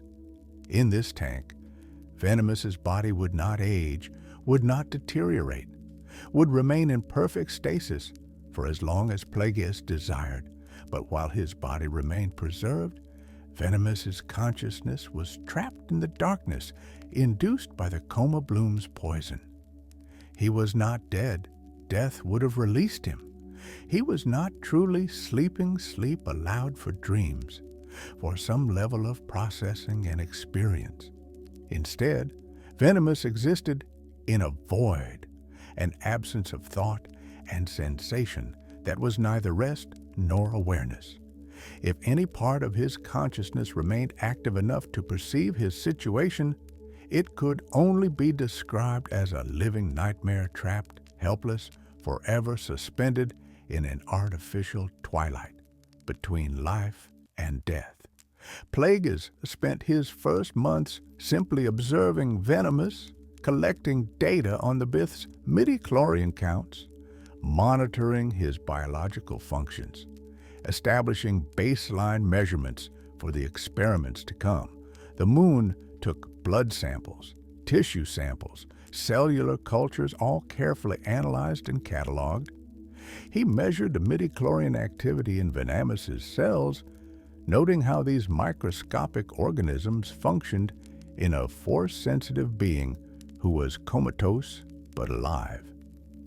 Assisting Plagueis in these endeavors was 11-4D, the medical droid that the Sith Lord had acquired after killing the crew of the Wobegon following his master's death.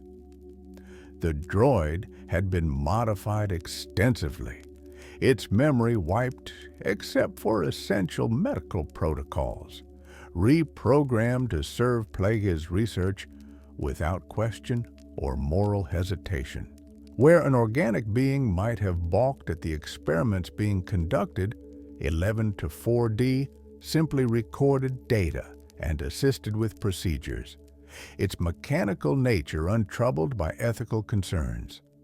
The droid addressed Plagueis as Magister, the title Plagueis used in his public persona as Hago Damask. In the laboratory, the formal address served as a reminder of the dual nature of Plagueis' existence publicly, a respected banker and businessman. Secretly, a Dark Lord of the Sith conducting experiments that violated every principle of medical ethics and sentient rights. As Plagueis' research progressed, his experiments with Venamis became increasingly invasive and ambitious. The Moon was pursuing nothing less than the conquest of death itself. He believed that by understanding and manipulating midi-chlorians at a fundamental level, he could override the natural process of cellular death, could impose his will on the Force to prevent the destruction of living tissue. But such research required test subjects, and Venamis was not the only being whose suffering advanced Plagueis' knowledge. The moon had collected dozens of other subjects, Force-sensitive beings primarily, though some mundane creatures as well, and subjected them all to extensive experimentation. These test subjects, confined in cages and tanks throughout the Abora laboratory, experienced horrors that would never be recorded in any medical journal, torments that no ethics board would have permitted. Plagueis experimented with telepathy, forcing his will upon his subjects' minds to see how deeply he could control another being's thoughts. He tested healing abilities, inflicting injuries, and then attempted to repair them through force manipulation of midi-chlorians. He studied regeneration, severing appendages, and attempting to regrow them. He researched life extension, trying to halt the aging process in his subjects' cells. Through these experiments, Plagueis made several significant discoveries. He learned that some species, like the turtle-like Yinchori, possessed a natural resistance to force-based telepathy and mental manipulation. This immunity seemed to be built into their midi-chlorians themselves, a kind of force bubble that protected their minds. By studying this phenomenon, Plagueis developed techniques to overcome such resistance, manipulating the midi-chlorians directly to bypass their protective function. He also discovered that midi-chlorians, when properly influenced by a sufficiently powerful force user, could be directed to prevent cellular death. By imposing his will on the midi-chlorians present in living tissue, Plagueis could cause them to sustain the cells, drawing upon the Force itself to provide the energy necessary to halt decay and aging. The technique was exhausting and required intense concentration, but it worked. Plagueis had achieved, at least in a limited sense, the ability to prevent death in small organisms and eventually in larger beings. But there was a cost to this research that Plagueis did not fully appreciate at the time. The Force itself was not a passive tool to be used without consequence. Every manipulation, every violation of the natural order, every imposition of will upon the midi-chlorians created a disturbance in the greater fabric of the Force.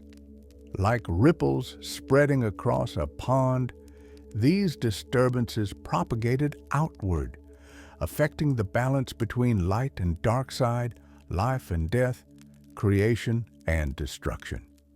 Plagueis believed he was mastering the Force, bending it to serve his will. In truth, he was creating conditions that would ultimately lead to the Force's response, a response that would manifest in ways the Sith Lord could not predict or control. But that revelation lay years in the future. For now, Plagueis continued his experiments, confident in his growing power and knowledge, and through it all, Venamis remained suspended in his back-to-tank, a silent witness to his own exploitation. The Bith, who had dreamed of becoming a Dark Lord, who had trained for years to avenge his master, who had believed destiny had chosen him for greatness, had instead become nothing more than a tool in someone else's research. His body served science. His midi-chlorians provided data. His suffering, if he could feel anything at all in his comatose state, meant nothing to the being who used him. This continued for approximately 25 years.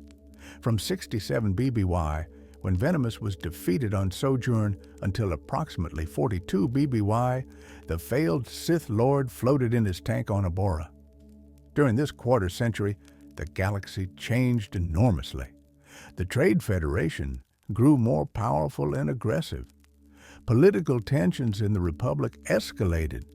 The Sith's grand plan advanced through countless small manipulations and calculated schemes. But for Venamis, nothing changed. Day after day, year after year, he simply existed in the darkness of his coma bloom-induced sleep, unaware of time's passage, unaware of his fate, unaware that he had become the foundation upon which some of the most terrible knowledge in the galaxy was being built. Decades of experimentation, the slow march toward dark knowledge. During the decades that Darth Venamis spent in his bacta-tank, Darth Plagueis' research progressed from theoretical exploration to practical application. The Moon Sith Lord was not content with simple observation. He wanted to push the boundaries of what was possible with midi-chlorian manipulation. To achieve feats that would have been considered impossible by both Jedi and previous generations of Sith. The Jedi Order thought of midi-chlorians as symbiotic organisms that served as a bridge between living beings and the Force. They believed these microscopic life forms had their own will, that they interpreted the Force's intentions and communicated them to their host organisms. The Jedi accepted the midi-chlorians as partners in accessing the Force, working with them rather than trying to control them. Plagueis rejected this philosophy entirely. He viewed midi-chlorians not as partners, but as tools, not as interpreters, but as obstacles standing between a Force user and direct manipulation of the fundamental energy of life itself. The Moon believed that midi-chlorians were interlopers, running interference for the Force and limiting what a truly powerful being could achieve. His goal was nothing less than to impose his will directly upon midi-chlorians, to command them rather than work with them, to force them to serve his purposes regardless of any inherent will they might possess. This required immense knowledge of dark side techniques, tremendous personal power, and absolute ruthlessness in experimental methodology. Venamis served as the primary subject for these experiments, though he was far from the only one. Plagueis would manipulate the midi-chlorians in Venamis's cells, attempting various techniques to see how the microscopic organisms would respond. He would induce artificial stress in the Bith's tissues and then try to direct the midi-chlorians to repair the damage. He would deliberately cause cellular death in specific organs and then attempt to reverse the process through midi-chlorian manipulation. These experiments were agonizing when the subject was conscious pain on a cellular level that conventional anesthesia could barely touch. Fortunately for Venamis, the coma bloom poison kept him unconscious throughout most of these ordeals. Whether his subconscious mind registered the suffering is impossible to know, but his conscious self remained mercifully unaware. As Plagueis' understanding deepened, he began to achieve results that would have shocked the Jedi Order had they known. He learned to influence the midi-chlorians in a subject's body to halt cellular aging. The technique required a Force user to impose their will on the midi-chlorians, forcing them to sustain their host cells with energy drawn directly from the Force itself. The midi-chlorians resisted this imposition initially, but with sufficient power and focused intent, they could be compelled to comply.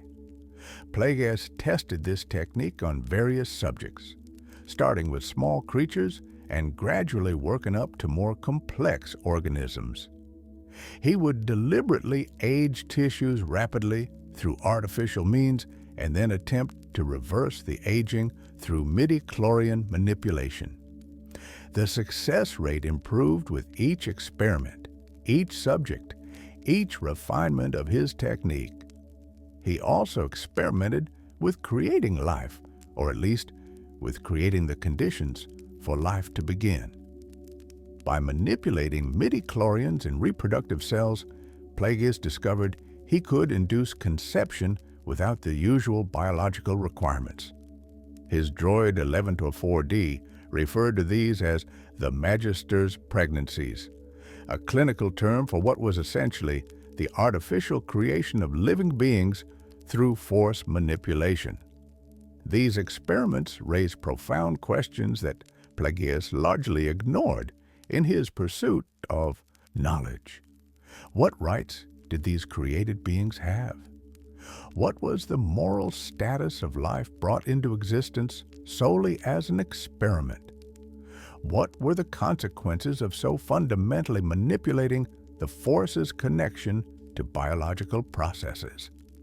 But Plagueis was a Sith Lord, not a philosopher of ethics.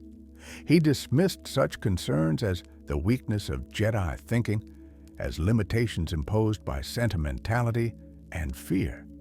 His research eventually led him to a breakthrough that would prove crucial to his ultimate goals. He developed a technique for preventing death entirely, at least temporarily. By manipulating a dying being's midi-chlorians, by imposing his will with sufficient force and skill, Plagueis could halt the death process itself. He could keep a body alive even when it should have succumbed, could sustain cellular function past the point where natural systems would have failed. The technique was extraordinarily difficult and mentally exhausting. It required constant focus and tremendous reserves of force power.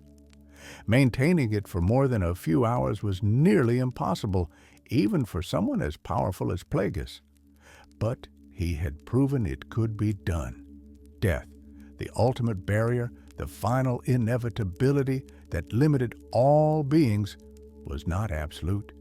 It could be resisted, forestalled, potentially even overcome. This discovery was not achieved through brilliant theoretical insight or mathematical calculation. It was achieved through trial and error, through countless experiments on countless subjects, through the suffering of beings like Venamis, who served as living laboratories for techniques that violated the natural order. The knowledge was built on cruelty, constructed from exploitation, founded upon the premise that some beings existed only to serve the ambitions of those more powerful. Plagueis' apprentice, Darth Sidious, the young Palpatine of Naboo, sometimes assisted with these experiments. The future emperor would visit Abora and observe his master's work, learning not just the techniques themselves, but the philosophy that underlay them, the belief that power justified any action, that knowledge was worth any price, that the strong had the right to use the weak, however they saw fit. Sidious watched as Plagueis manipulated Venamis's midi-chlorians, as the moon imposed his will upon the comatose Bith's cellular structure, as years of accumulated knowledge and power were used to push the boundaries of what the Force could do. The younger Sith learned much from these observations, knowledge that he would later use in his own schemes for immortality and domination. But there came a point, sometime around 42 BBY, when Venamis had served his initial purpose. Plagueis had extracted all the data he could from simply keeping the Bith alive. He had tested the limits of life extension, had mapped the responses of Venamis's midi-chlorians to various manipulations, had cataloged every aspect of how a powerful Force user's biology interacted with the techniques Plagueis had developed. The time had come to test something far more ambitious: the ability to bring someone back from death itself. Death, resurrection, and final oblivion, the ultimate violation. The next phase of Darth Venamis's torment would prove to be the most horrifying, even though he remained unconscious throughout most of it. What Plagueis intended to do had never been successfully achieved by any Sith Lord in recorded history. To kill a being and then restore them to life through midi-chlorian manipulation repeatedly tested the limits of this dark science until the body itself could no longer sustain the process. On the day chosen for these experiments, Plagueis removed Venamis from his bacta tank for the first time in 25 years. The Bith's body was in remarkably good condition. The bacta had preserved his physical form, preventing the muscle atrophy and organ degradation that would normally result from such extended immobility. But Venamis himself, his consciousness, remained locked in the darkness of the coma bloom's embrace. Plagueis laid Venamis's body on a specialized medical table in his laboratory. The droid 114D stood ready with monitoring equipment, prepared to record every detail of what was about to transpire, and Darth Sidious, the apprentice who would one day betray his master as all Sith apprentices must, was present to witness this unprecedented demonstration of power over life and death. Then, using the Force, Plagueis stopped Venamis's heart, or rather, heart's Biths, like Plagueis' own moon species, possessed multiple hearts as a biological redundancy system. The Sith Lord halted them all simultaneously, cutting off blood flow to Venamis's brain and organs. He watched carefully, sensing through the Force as the Bith's cells began to die from lack of oxygen, as brain function ceased, as the midi-chlorians themselves prepared to disperse from the dying tissue.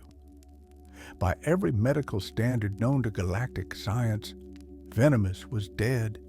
His heart had stopped. His brain showed no activity.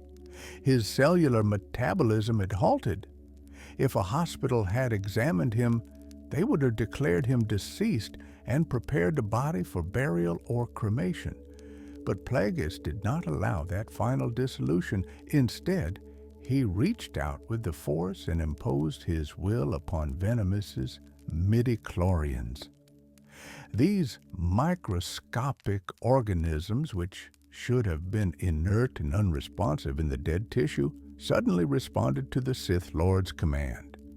Plagueis forced them to restart cellular metabolism, commanded them to restore function to Venamis's organs, imposed upon them the impossible task of reversing death itself. And impossibly, it worked. Venamis's heart suddenly resumed beating. His lungs drew breath. Brain activity flickered back into existence. The Bith's body, which moments before had been clinically dead, was alive again. Not merely sustained in the moment of death, not simply prevented from dying, but actually brought back from death after it had already occurred. The enormity of this achievement stunned even Sidious into silence. The younger Sith Lord watched in amazement as his master demonstrated what should have been impossible. The droid 1104D's processors were overwhelmed by the data, struggling to catalog and analyze what it had just witnessed. But Plagueis was not finished. He had not achieved this remarkable feat merely to prove it could be done once. He wanted to understand the limits, to see how many times the process could be repeated, to determine what would eventually fail and why. This was, after all, research, and research required multiple trials, repeated experiments, consistent data. So Plagueis killed Venamis again. Once more, the Bith's heart stopped. Once more, his brain ceased functioning. Once more, he was clinically dead. And once more, Plagueis brought him back, manipulating the midichlorians to reverse the death process, to restore life to the corpse before him. Again and again, this happened. Plagueis allowed Venamis to die and then resurrected him, each time studying the process more carefully, noting how the midichlorians responded, observing what changed with each death and revival. He paid particular attention to signs of degradation. Was the revival less complete each time? Did the organs recover more slowly? Were the midichlorians becoming less responsive to his commands? We do not know how many times Darth Venamis died that day. The historical records do not specify the exact count. It might have been a dozen deaths, or it might have been many more. But we know that it continued until Plagueis observed what he had been waiting for: the point of no return, the threshold beyond which even his power could not restore life. Eventually, after numerous deaths and resurrections, Venamis's organs began to fail. Not temporarily, not in the reversible way they had been failing, but fundamentally and permanently. The Bith's hearts became damaged from the repeated trauma of stopping and starting. His kidneys, liver, and other vital organs showed signs of irreversible deterioration. The cells themselves had been stressed beyond their capacity to recover. Even the midichlorians, those remarkable microscopic organisms that Plagueis had been manipulating, were becoming exhausted, less able to respond to his commands. After one final death, when Plagueis attempted once more to resurrect Venamis, the technique simply did not work as completely as it had before. The Bith's hearts restarted, but irregularly. His brain activity returned, but in fragmented patterns that suggested permanent damage. His body was alive, technically, but the quality of that life was severely compromised. Plagueis recognized that he had reached the limit. Further experimentation would yield diminishing returns. The test subject, after years of service and this ultimate series of deaths and resurrections, had finally reached the end of his usefulness. And so, after decades of serving as Darth Plagueis' experimental subject, after years spent floating in a bacta-tank while his body was studied and manipulated, after enduring multiple deaths and resurrections in the name of dark science, Darth Venamis was finally allowed to die permanently. Plagueis did not even grant him the mercy of a swift end. He simply stopped manipulating the Bith's midichlorians and allowed nature, or what remained of it after so much intervention, to take its course. Venamis's damaged organs slowly failed. His heart beat irregularly, then more slowly, then stopped. His brain activity faded like a candle flame guttering in the wind. His midichlorians, finally released from Plagueis' domineering will, dispersed from his cells as they would from any naturally dead being. The failed Sith Lord, the secret apprentice who had been trained in violation of the rule of two, who had dreamed of becoming a Dark Lord himself, who had believed he could kill Plagueis and claim his destiny, was dead. And unlike his numerous deaths earlier that day, this one was permanent. There would be no resurrection, no restoration. Darth Venamis was gone, his life ultimately consumed by the very power he had sought to master. 11-4D disposed of the body with clinical efficiency, showing no more emotion about Venamis's final death than it had about his numerous temporary ones. The medical droid had observed and recorded the entire process, had cataloged all the data, and had assisted its master in achieving a breakthrough in dark science. To the droid's programming, this was simply a successful experiment, nothing more. Sidious, watching everything, absorbed the lessons his master had demonstrated. He learned not just the techniques themselves, though. Those were valuable and would inform his own later attempts at immortality, but the philosophy behind them, that power over life and death was achievable, that the Force could be bent to serve even the most audacious ambitions, that no law of nature was absolute when faced with sufficient will and knowledge. But there was something else Sidious observed that day, something that perhaps even Plagueis did not fully recognize. The experiments had changed something in the Force itself. The repeated violations of the natural order, the constant imposition of will upon the midichlorians, the manipulation of life and death so many times, all of it had created a disturbance, a wound in the Force that could not easily be healed. Years later, when Sidious himself would attempt similar feats of immortality, when he would transfer his essence into cloned bodies on the hidden world of Exegol, he would discover that such violations of the natural order came with consequences. The Force was not a passive tool to be used without cost. Every manipulation created ripples. Every violation of natural law produced reactions. But on the day that Venamis died his final death, none of these future consequences seemed relevant. Plagueis had achieved what he set out to accomplish. He had demonstrated mastery over life and death. He had pushed the boundaries of midichlorian manipulation further than any Sith before him. The knowledge gained from Venamis's suffering would contribute to the Sith's ultimate goal of galactic domination. The forgotten Sith Lord had finally found the oblivion he had unknowingly sought when he traveled to Sojourn all those years ago.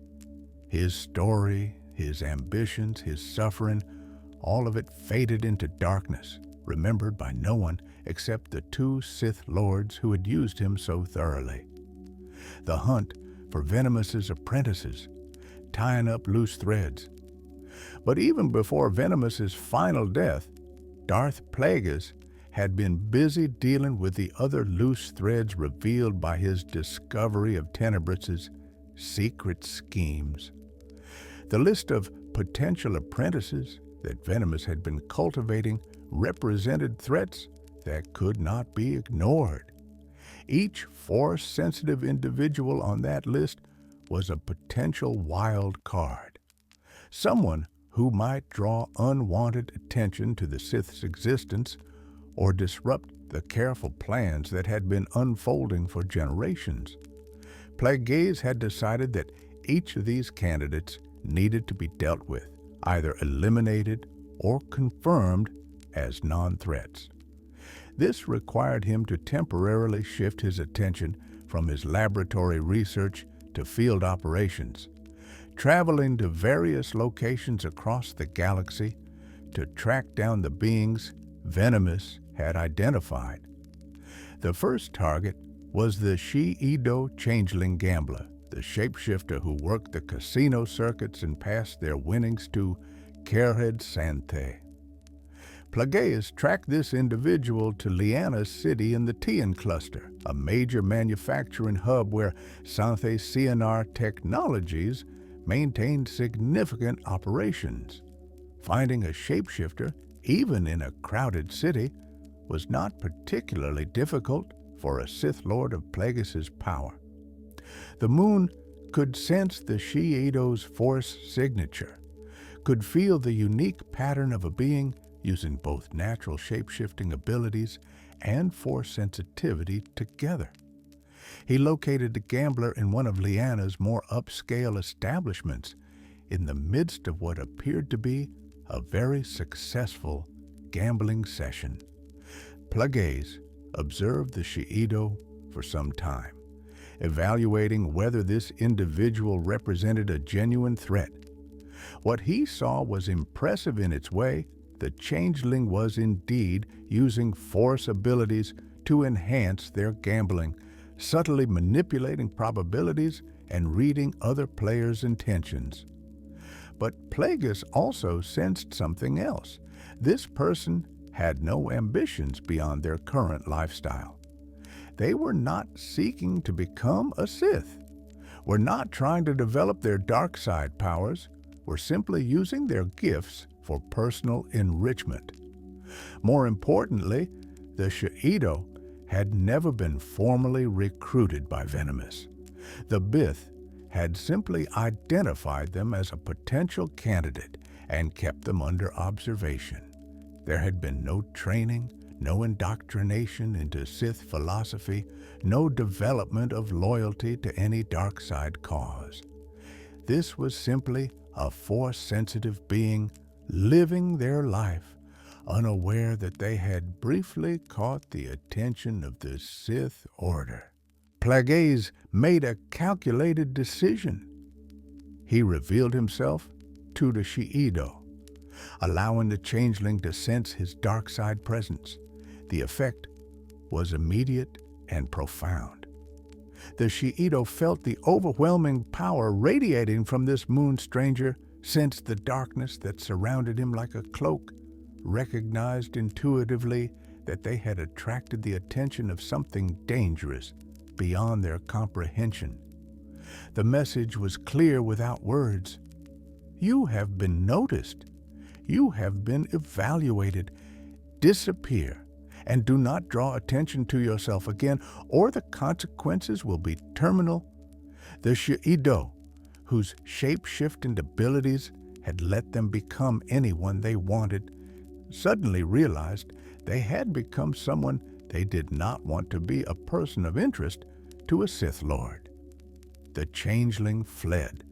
They abandoned their gambling operations, left Liana City, and disappeared into the enormous population of the galaxy's countless worlds. Plagueis could have hunted them down if he chose, but he judged correctly, as it turned out that the Shi'ido would not pose any future problems. Fear would keep them in check, and obscurity would prevent them from becoming a threat. The second candidate was far more problematic. The Iktochi prophet of Seleucami.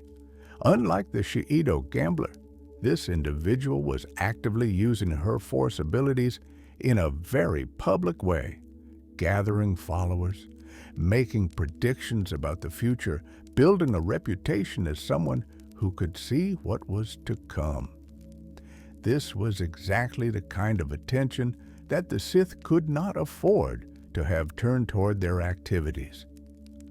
Plagueis traveled to Seleucami, an agricultural world in the Outer Rim, known primarily for its cloning facilities and its peaceful population.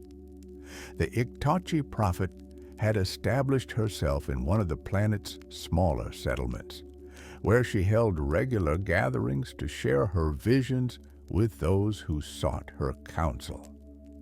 The Moon Sith Lord attended one of these gatherings, concealing his dark side presence and blending in with the crowd of curious locals who had come to hear the prophet speak. What he witnessed was both impressive and deeply concerning. The Iktochi's precognitive abilities were genuinely powerful, far beyond what most Force sensitives could achieve. She spoke with specificity about future events, providing details that could not be explained by lucky guesses or general predictions. As Plagueis watched, the prophet described events that would unfold over the coming decades with disturbing accuracy. She spoke of a great war that would split the Republic, of entire systems seceding and forming a confederation of independence.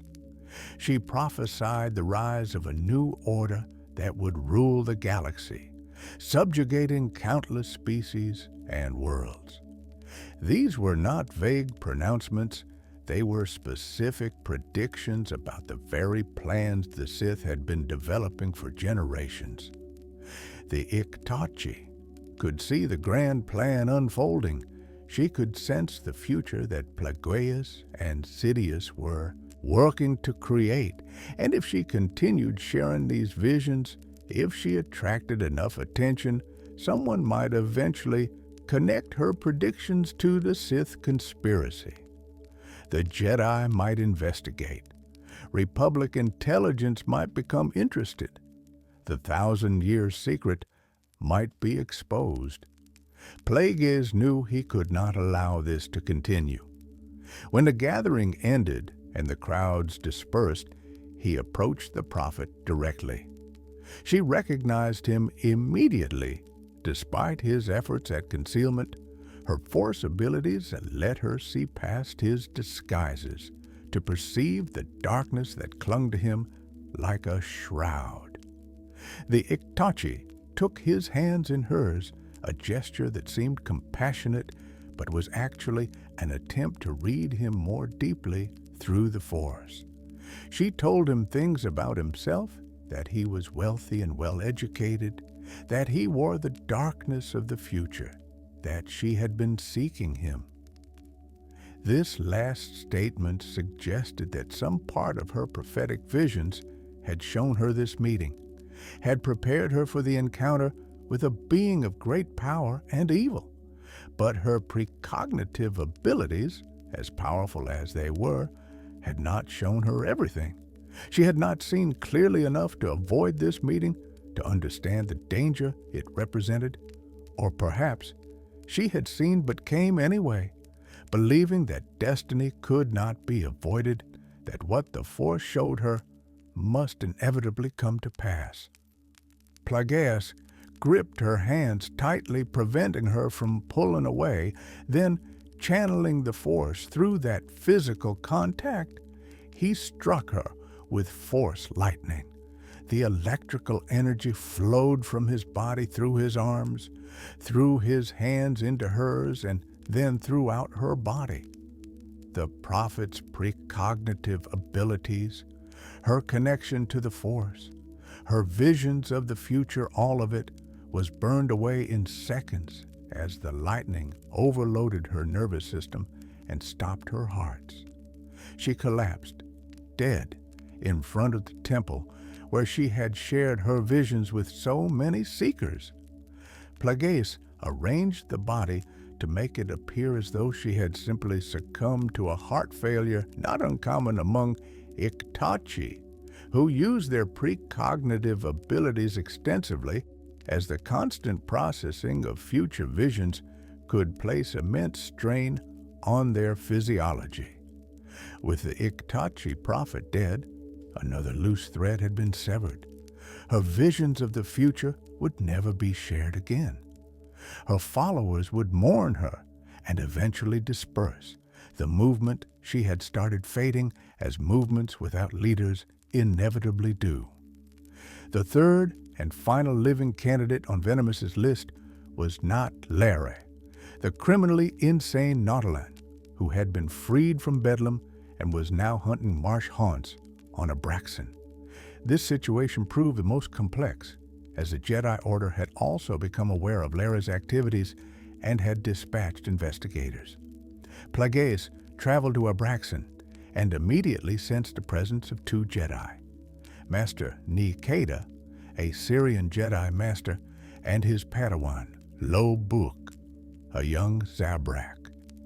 They had been sent to investigate the ecological disruption caused by Lara's indiscriminate slaughter of the forest-sensitive marsh haunts. The Barabels who lived on Abraxan had reported the killings, and the Jedi had responded, as they often did with investigation and an intent to maintain peace and balance. For Plagueis, this created both a problem and an opportunity. The problem was that he needed to eliminate Lair without revealing his own presence or involvement. If the Jedi discovered that a Sith Lord was involved in any aspect of this situation, if they sensed his dark side presence, the 1,000-year secret would be exposed catastrophically. The opportunity was that he could potentially use the Jedi themselves to solve his problem. If Plagueis could manipulate events so that the Jedi killed Lair, then the loose thread would be severed without the Sith Lord needing to reveal himself. Plagueis approached this with characteristic cunning.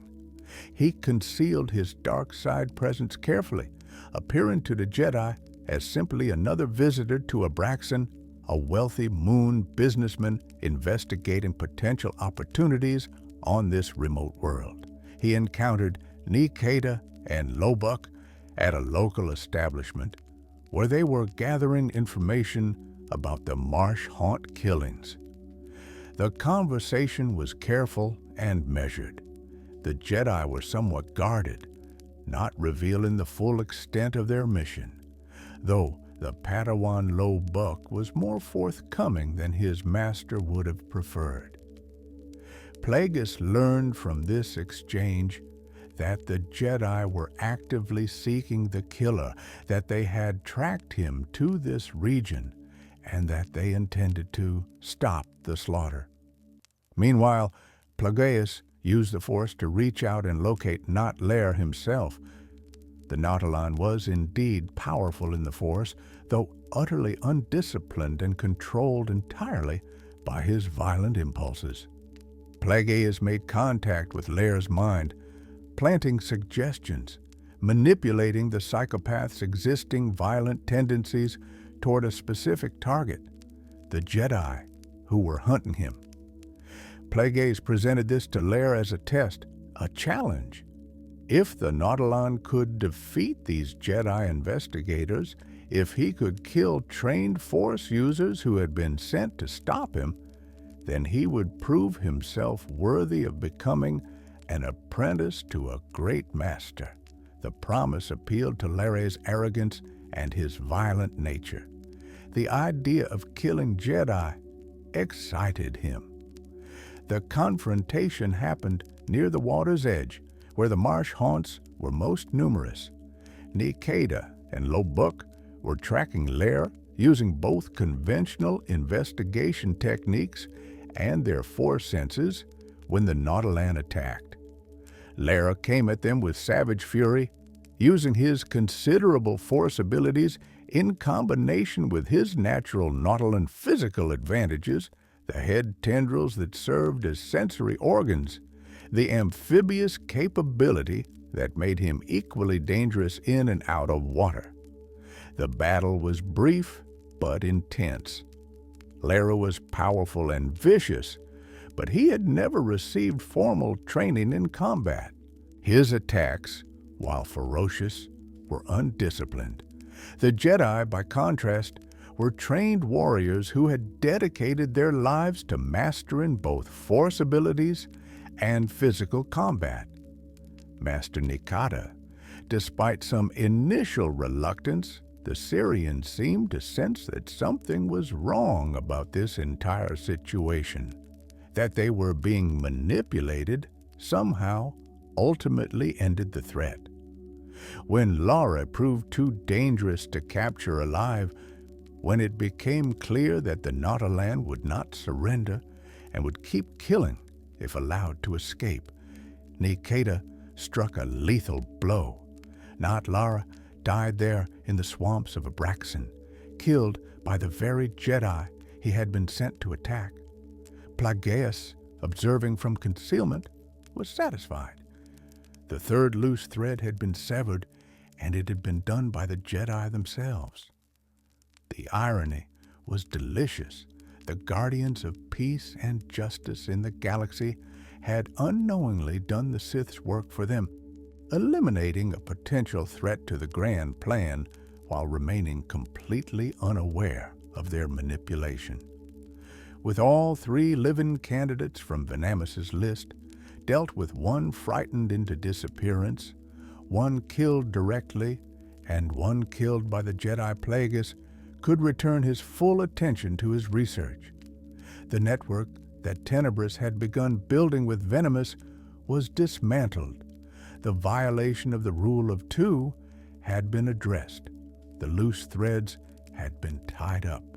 The Sith could continue operating in absolute secrecy, unknown to the Jedi, working toward the day when they would emerge from the shadows to claim their revenge and domination.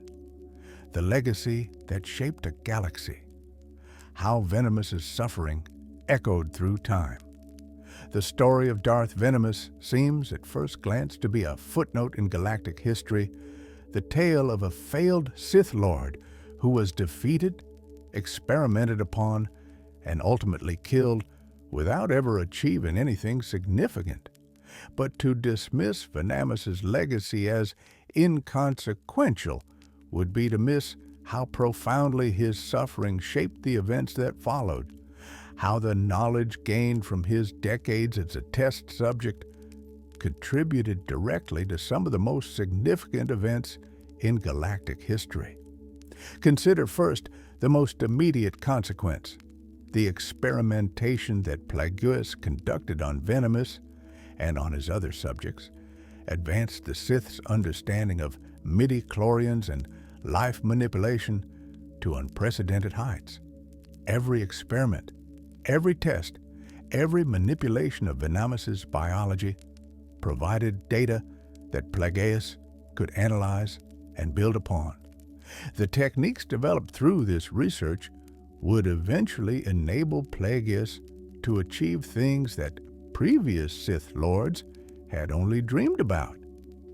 The ability to prevent death, even temporarily, was a power that the Sith had sought for generations. The ancient Sith had attempted various approaches draining life energy from victims, transferring their essences into new bodies, using Sith alchemy to extend their lifespans. But none of these techniques truly conquered death. They merely postponed it or circumvented it through various means. What Plagueis discovered through his experiments with Venamis as the primary subject was something more fundamental, the ability to manipulate midi-chlorians directly to sustain life past a point where it should have ended. This was not life-draining or essence transfer. This was genuine life extension, the imposition of will upon the microscopic organisms that connected all living things to the Force. This knowledge informed everything that came after. When Plagueis claimed to his eventual apprentice Sidious that he could save people from dying, he was not speaking metaphorically or theoretically. He had actually done it repeatedly through the experiments conducted on Venamis and others. The Sith Lord's famous assertion to Sidious that through his research he had achieved power over life and death was literally true, proven through years of dark science conducted in his laboratory on Abora. But there were consequences to this research that extended far beyond Plagueis's own achievements.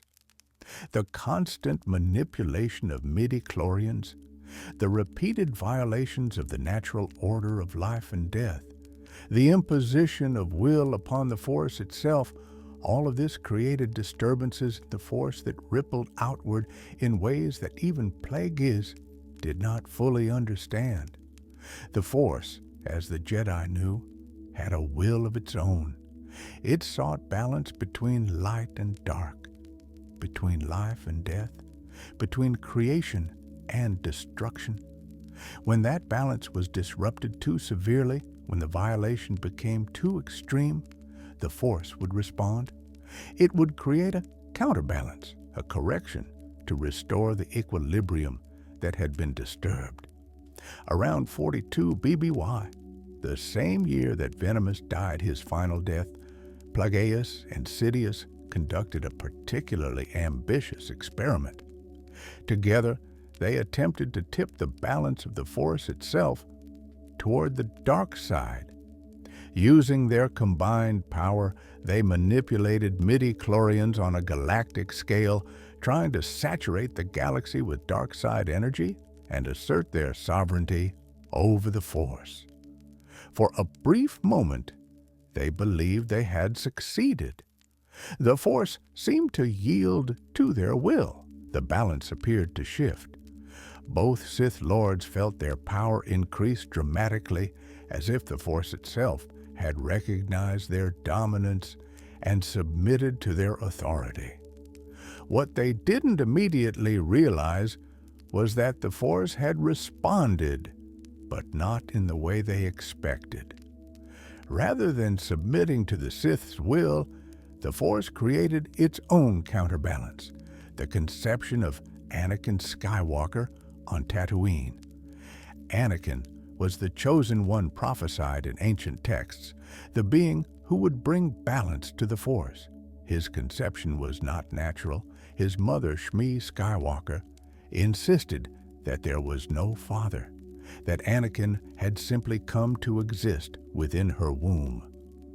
The midichlorians themselves, responding to the Sith's manipulation, had created life without biological parents.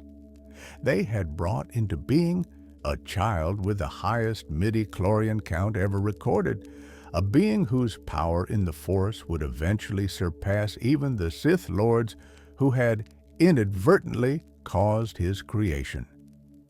The irony was profound. Plagueis' research into creating life through midichlorian manipulation, informed by years of experiments on Venamis and others, had given the Sith Lord the knowledge to understand what the Force had done. Plagueis could recognize Anakin's unusual conception as midichlorian manipulation because he himself had been conducting similar experiments. The Sith Lord even had ambitions to find this chosen one and use him for the Sith's purposes.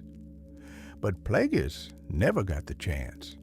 Before he could implement any plans involving Anakin Skywalker, Sidious betrayed him, as Sith apprentices inevitably did. On the night of Palpatine's election as Supreme Chancellor, while Plagueis slept, Sidious struck. The younger Sith Lord used Force lightning to attack his sleeping master, then watched as Plagueis attempted desperately to use his own techniques to save himself. In those final moments, Plagueis tried to manipulate his own midichlorians to prevent his death, just as he had done with Venamis and countless other subjects. But Sidious, who had observed many of his master's experiments, understood the limitation of the technique. It required conscious effort, Force control, and most critically, the ability to breathe. By depriving Plagueis of air while simultaneously attacking him with Force lightning, Sidious ensured that his master could not concentrate sufficiently to save himself. All the ones you experimented on, killed, and brought back to life, Sidious told his dying master. They were little more than toys. Now, though, you get to experience it from their side. In that moment, as Plagueis died, the knowledge gained from Venemis' suffering came full circle. The very techniques that Plagueis had developed through decades of experimenting on his helpless captive could not save the Sith Lord himself when he became helpless in turn. The power over death that Venamis' torment had helped create was worthless when the Sith Lord who wielded it was himself dying. But the legacy of those experiments did not end with Plagueis' death. Sidious, who had witnessed many of the procedures conducted on Venamis and other subjects, had learned the principles even if he had not mastered them to the same degree as his master. When Sidious himself sought immortality, when he developed his plan to transfer his essence into cloned bodies on Exegol, he was building on the foundation of knowledge that had been established through Venemis' suffering. The clone bodies that Sidious used failed, degraded vessels that could barely contain his essence were attempts to apply the life manipulation techniques that Plagueis had developed. The ability to sustain these bodies at all, even in their imperfect state, drew on principles of midi-chlorian manipulation that had been proven through experimentation on subjects like Venamis. Even Anakin Skywalker's own fall to the dark side and transformation into Darth Vader can be traced in part to Venamis's legacy. Palpatine seduced Anakin with promises of the power to save Padme from dying, a power that Palpatine claimed to know through his master's teachings. Those teachings, that knowledge, had been purchased through the suffering of Venamis and others like him. He could use the Force to influence the midi-chlorians to create life, Palpatine told Anakin, speaking of Plagueis. He could even keep the ones he cared about from dying. This was true, and it was true specifically because of the experiments conducted on Venamis. The promise that tempted Anakin to the dark side, the possibility that convinced the Chosen One to betray the Jedi Order, was real because a failed Sith Lord had spent decades as an experimental subject in a bacta-tank. The chain of causation is clear. Venamis's capture and experimentation led to Plagueis' breakthroughs in midi-chlorian manipulation, which led to the knowledge that Palpatine used to seduce Anakin, which led to the fall of the Chosen One and the rise of Darth Vader, which led to the destruction of the Jedi Order and the establishment of the Galactic Empire. One forgotten Sith Lord, defeated and exploited for decades, unwittingly contributed to the greatest catastrophe in galactic history. His suffering was not meaningless. It shaped the fate of billions. His torment was not without consequence. It helped build the foundation for the Sith's ultimate triumph over the Jedi. This is perhaps the darkest aspect of Darth Venamis' legacy. His agony served a purpose. The exploitation was effective. The violation of his person, his autonomy, his very existence as a sentient being produced knowledge that advanced the Sith's goals. In the end, Venamis achieved a kind of significance not through his own actions or choices, but through being used thoroughly and completely by those more powerful than himself. The Sith Order operated on the principle that power justified any action, that the strong had the right to use the weak however they saw fit. Darth Venamis' story exemplifies this philosophy taken to its darkest extreme. He was not merely defeated, he was utilized. He was not just killed, he was exploited. Every aspect of his existence, from his Force sensitivity to his midi-chlorians to his very capacity for life and death, was transformed into data in service of the Sith's ambitions. And in a galaxy where the dark side would eventually achieve its ultimate goal, where the Sith would succeed in destroying the Jedi Order and establishing the Empire, that utilization bore fruit. The knowledge purchased through Venamis' suffering helped achieve the Sith's greatest victory. That such horror could serve such a purpose, that such violation could prove so effective, stands as one of the most disturbing testaments to the dark side's power. Evil did not merely inflict suffering for its own sake, it transformed that suffering into a weapon that struck at the very heart of everything good in the galaxy. Conclusion: the forgotten Sith Lord and the memory we keep. Darth Venamis is not remembered by the galaxy at large. His name does not appear in the historical records that most citizens of the Republic, or later the Empire, ever accessed. He left no great achievements, founded no Sith dynasties, conquered no worlds, and trained no apprentices who would carry on his legacy. By every conventional measure of historical significance, he was a failure, a would-be Dark Lord who was defeated before his ambitions could ever truly unfold. But to dismiss Venamis as insignificant would be to miss the deeper tragedy of his story and the uncomfortable truth it reveals about power, exploitation, and the uses to which suffering can be put by those who care nothing for the autonomy and dignity of others. Venamis was powerful. His force abilities were considerable, his combat skills impressive, his potential for greatness real. Under other circumstances, he might indeed have become a formidable Dark Lord of the Sith. He possessed the strength, the training, and the ambition necessary for such a role. But circumstances do not favor all beings equally. Venamis had the misfortune to be born into an era when another's ambitions superseded his own, when his master's plans required him to serve as backup rather than primary heir, when his very existence was a violation of sacred Sith law. He had the greater misfortune to challenge an opponent who saw in him not a rival to be respected and cleanly killed, but a resource to be exploited for knowledge. His decades of suffering in Plagueis' laboratory were not punishment for any crime he had committed.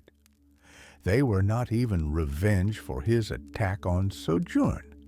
They were simply utilization, the reduction of a person to an instrument, the transformation of a sentient being with hopes, dreams, and ambitions into a mechanism for advancing someone else's research goals.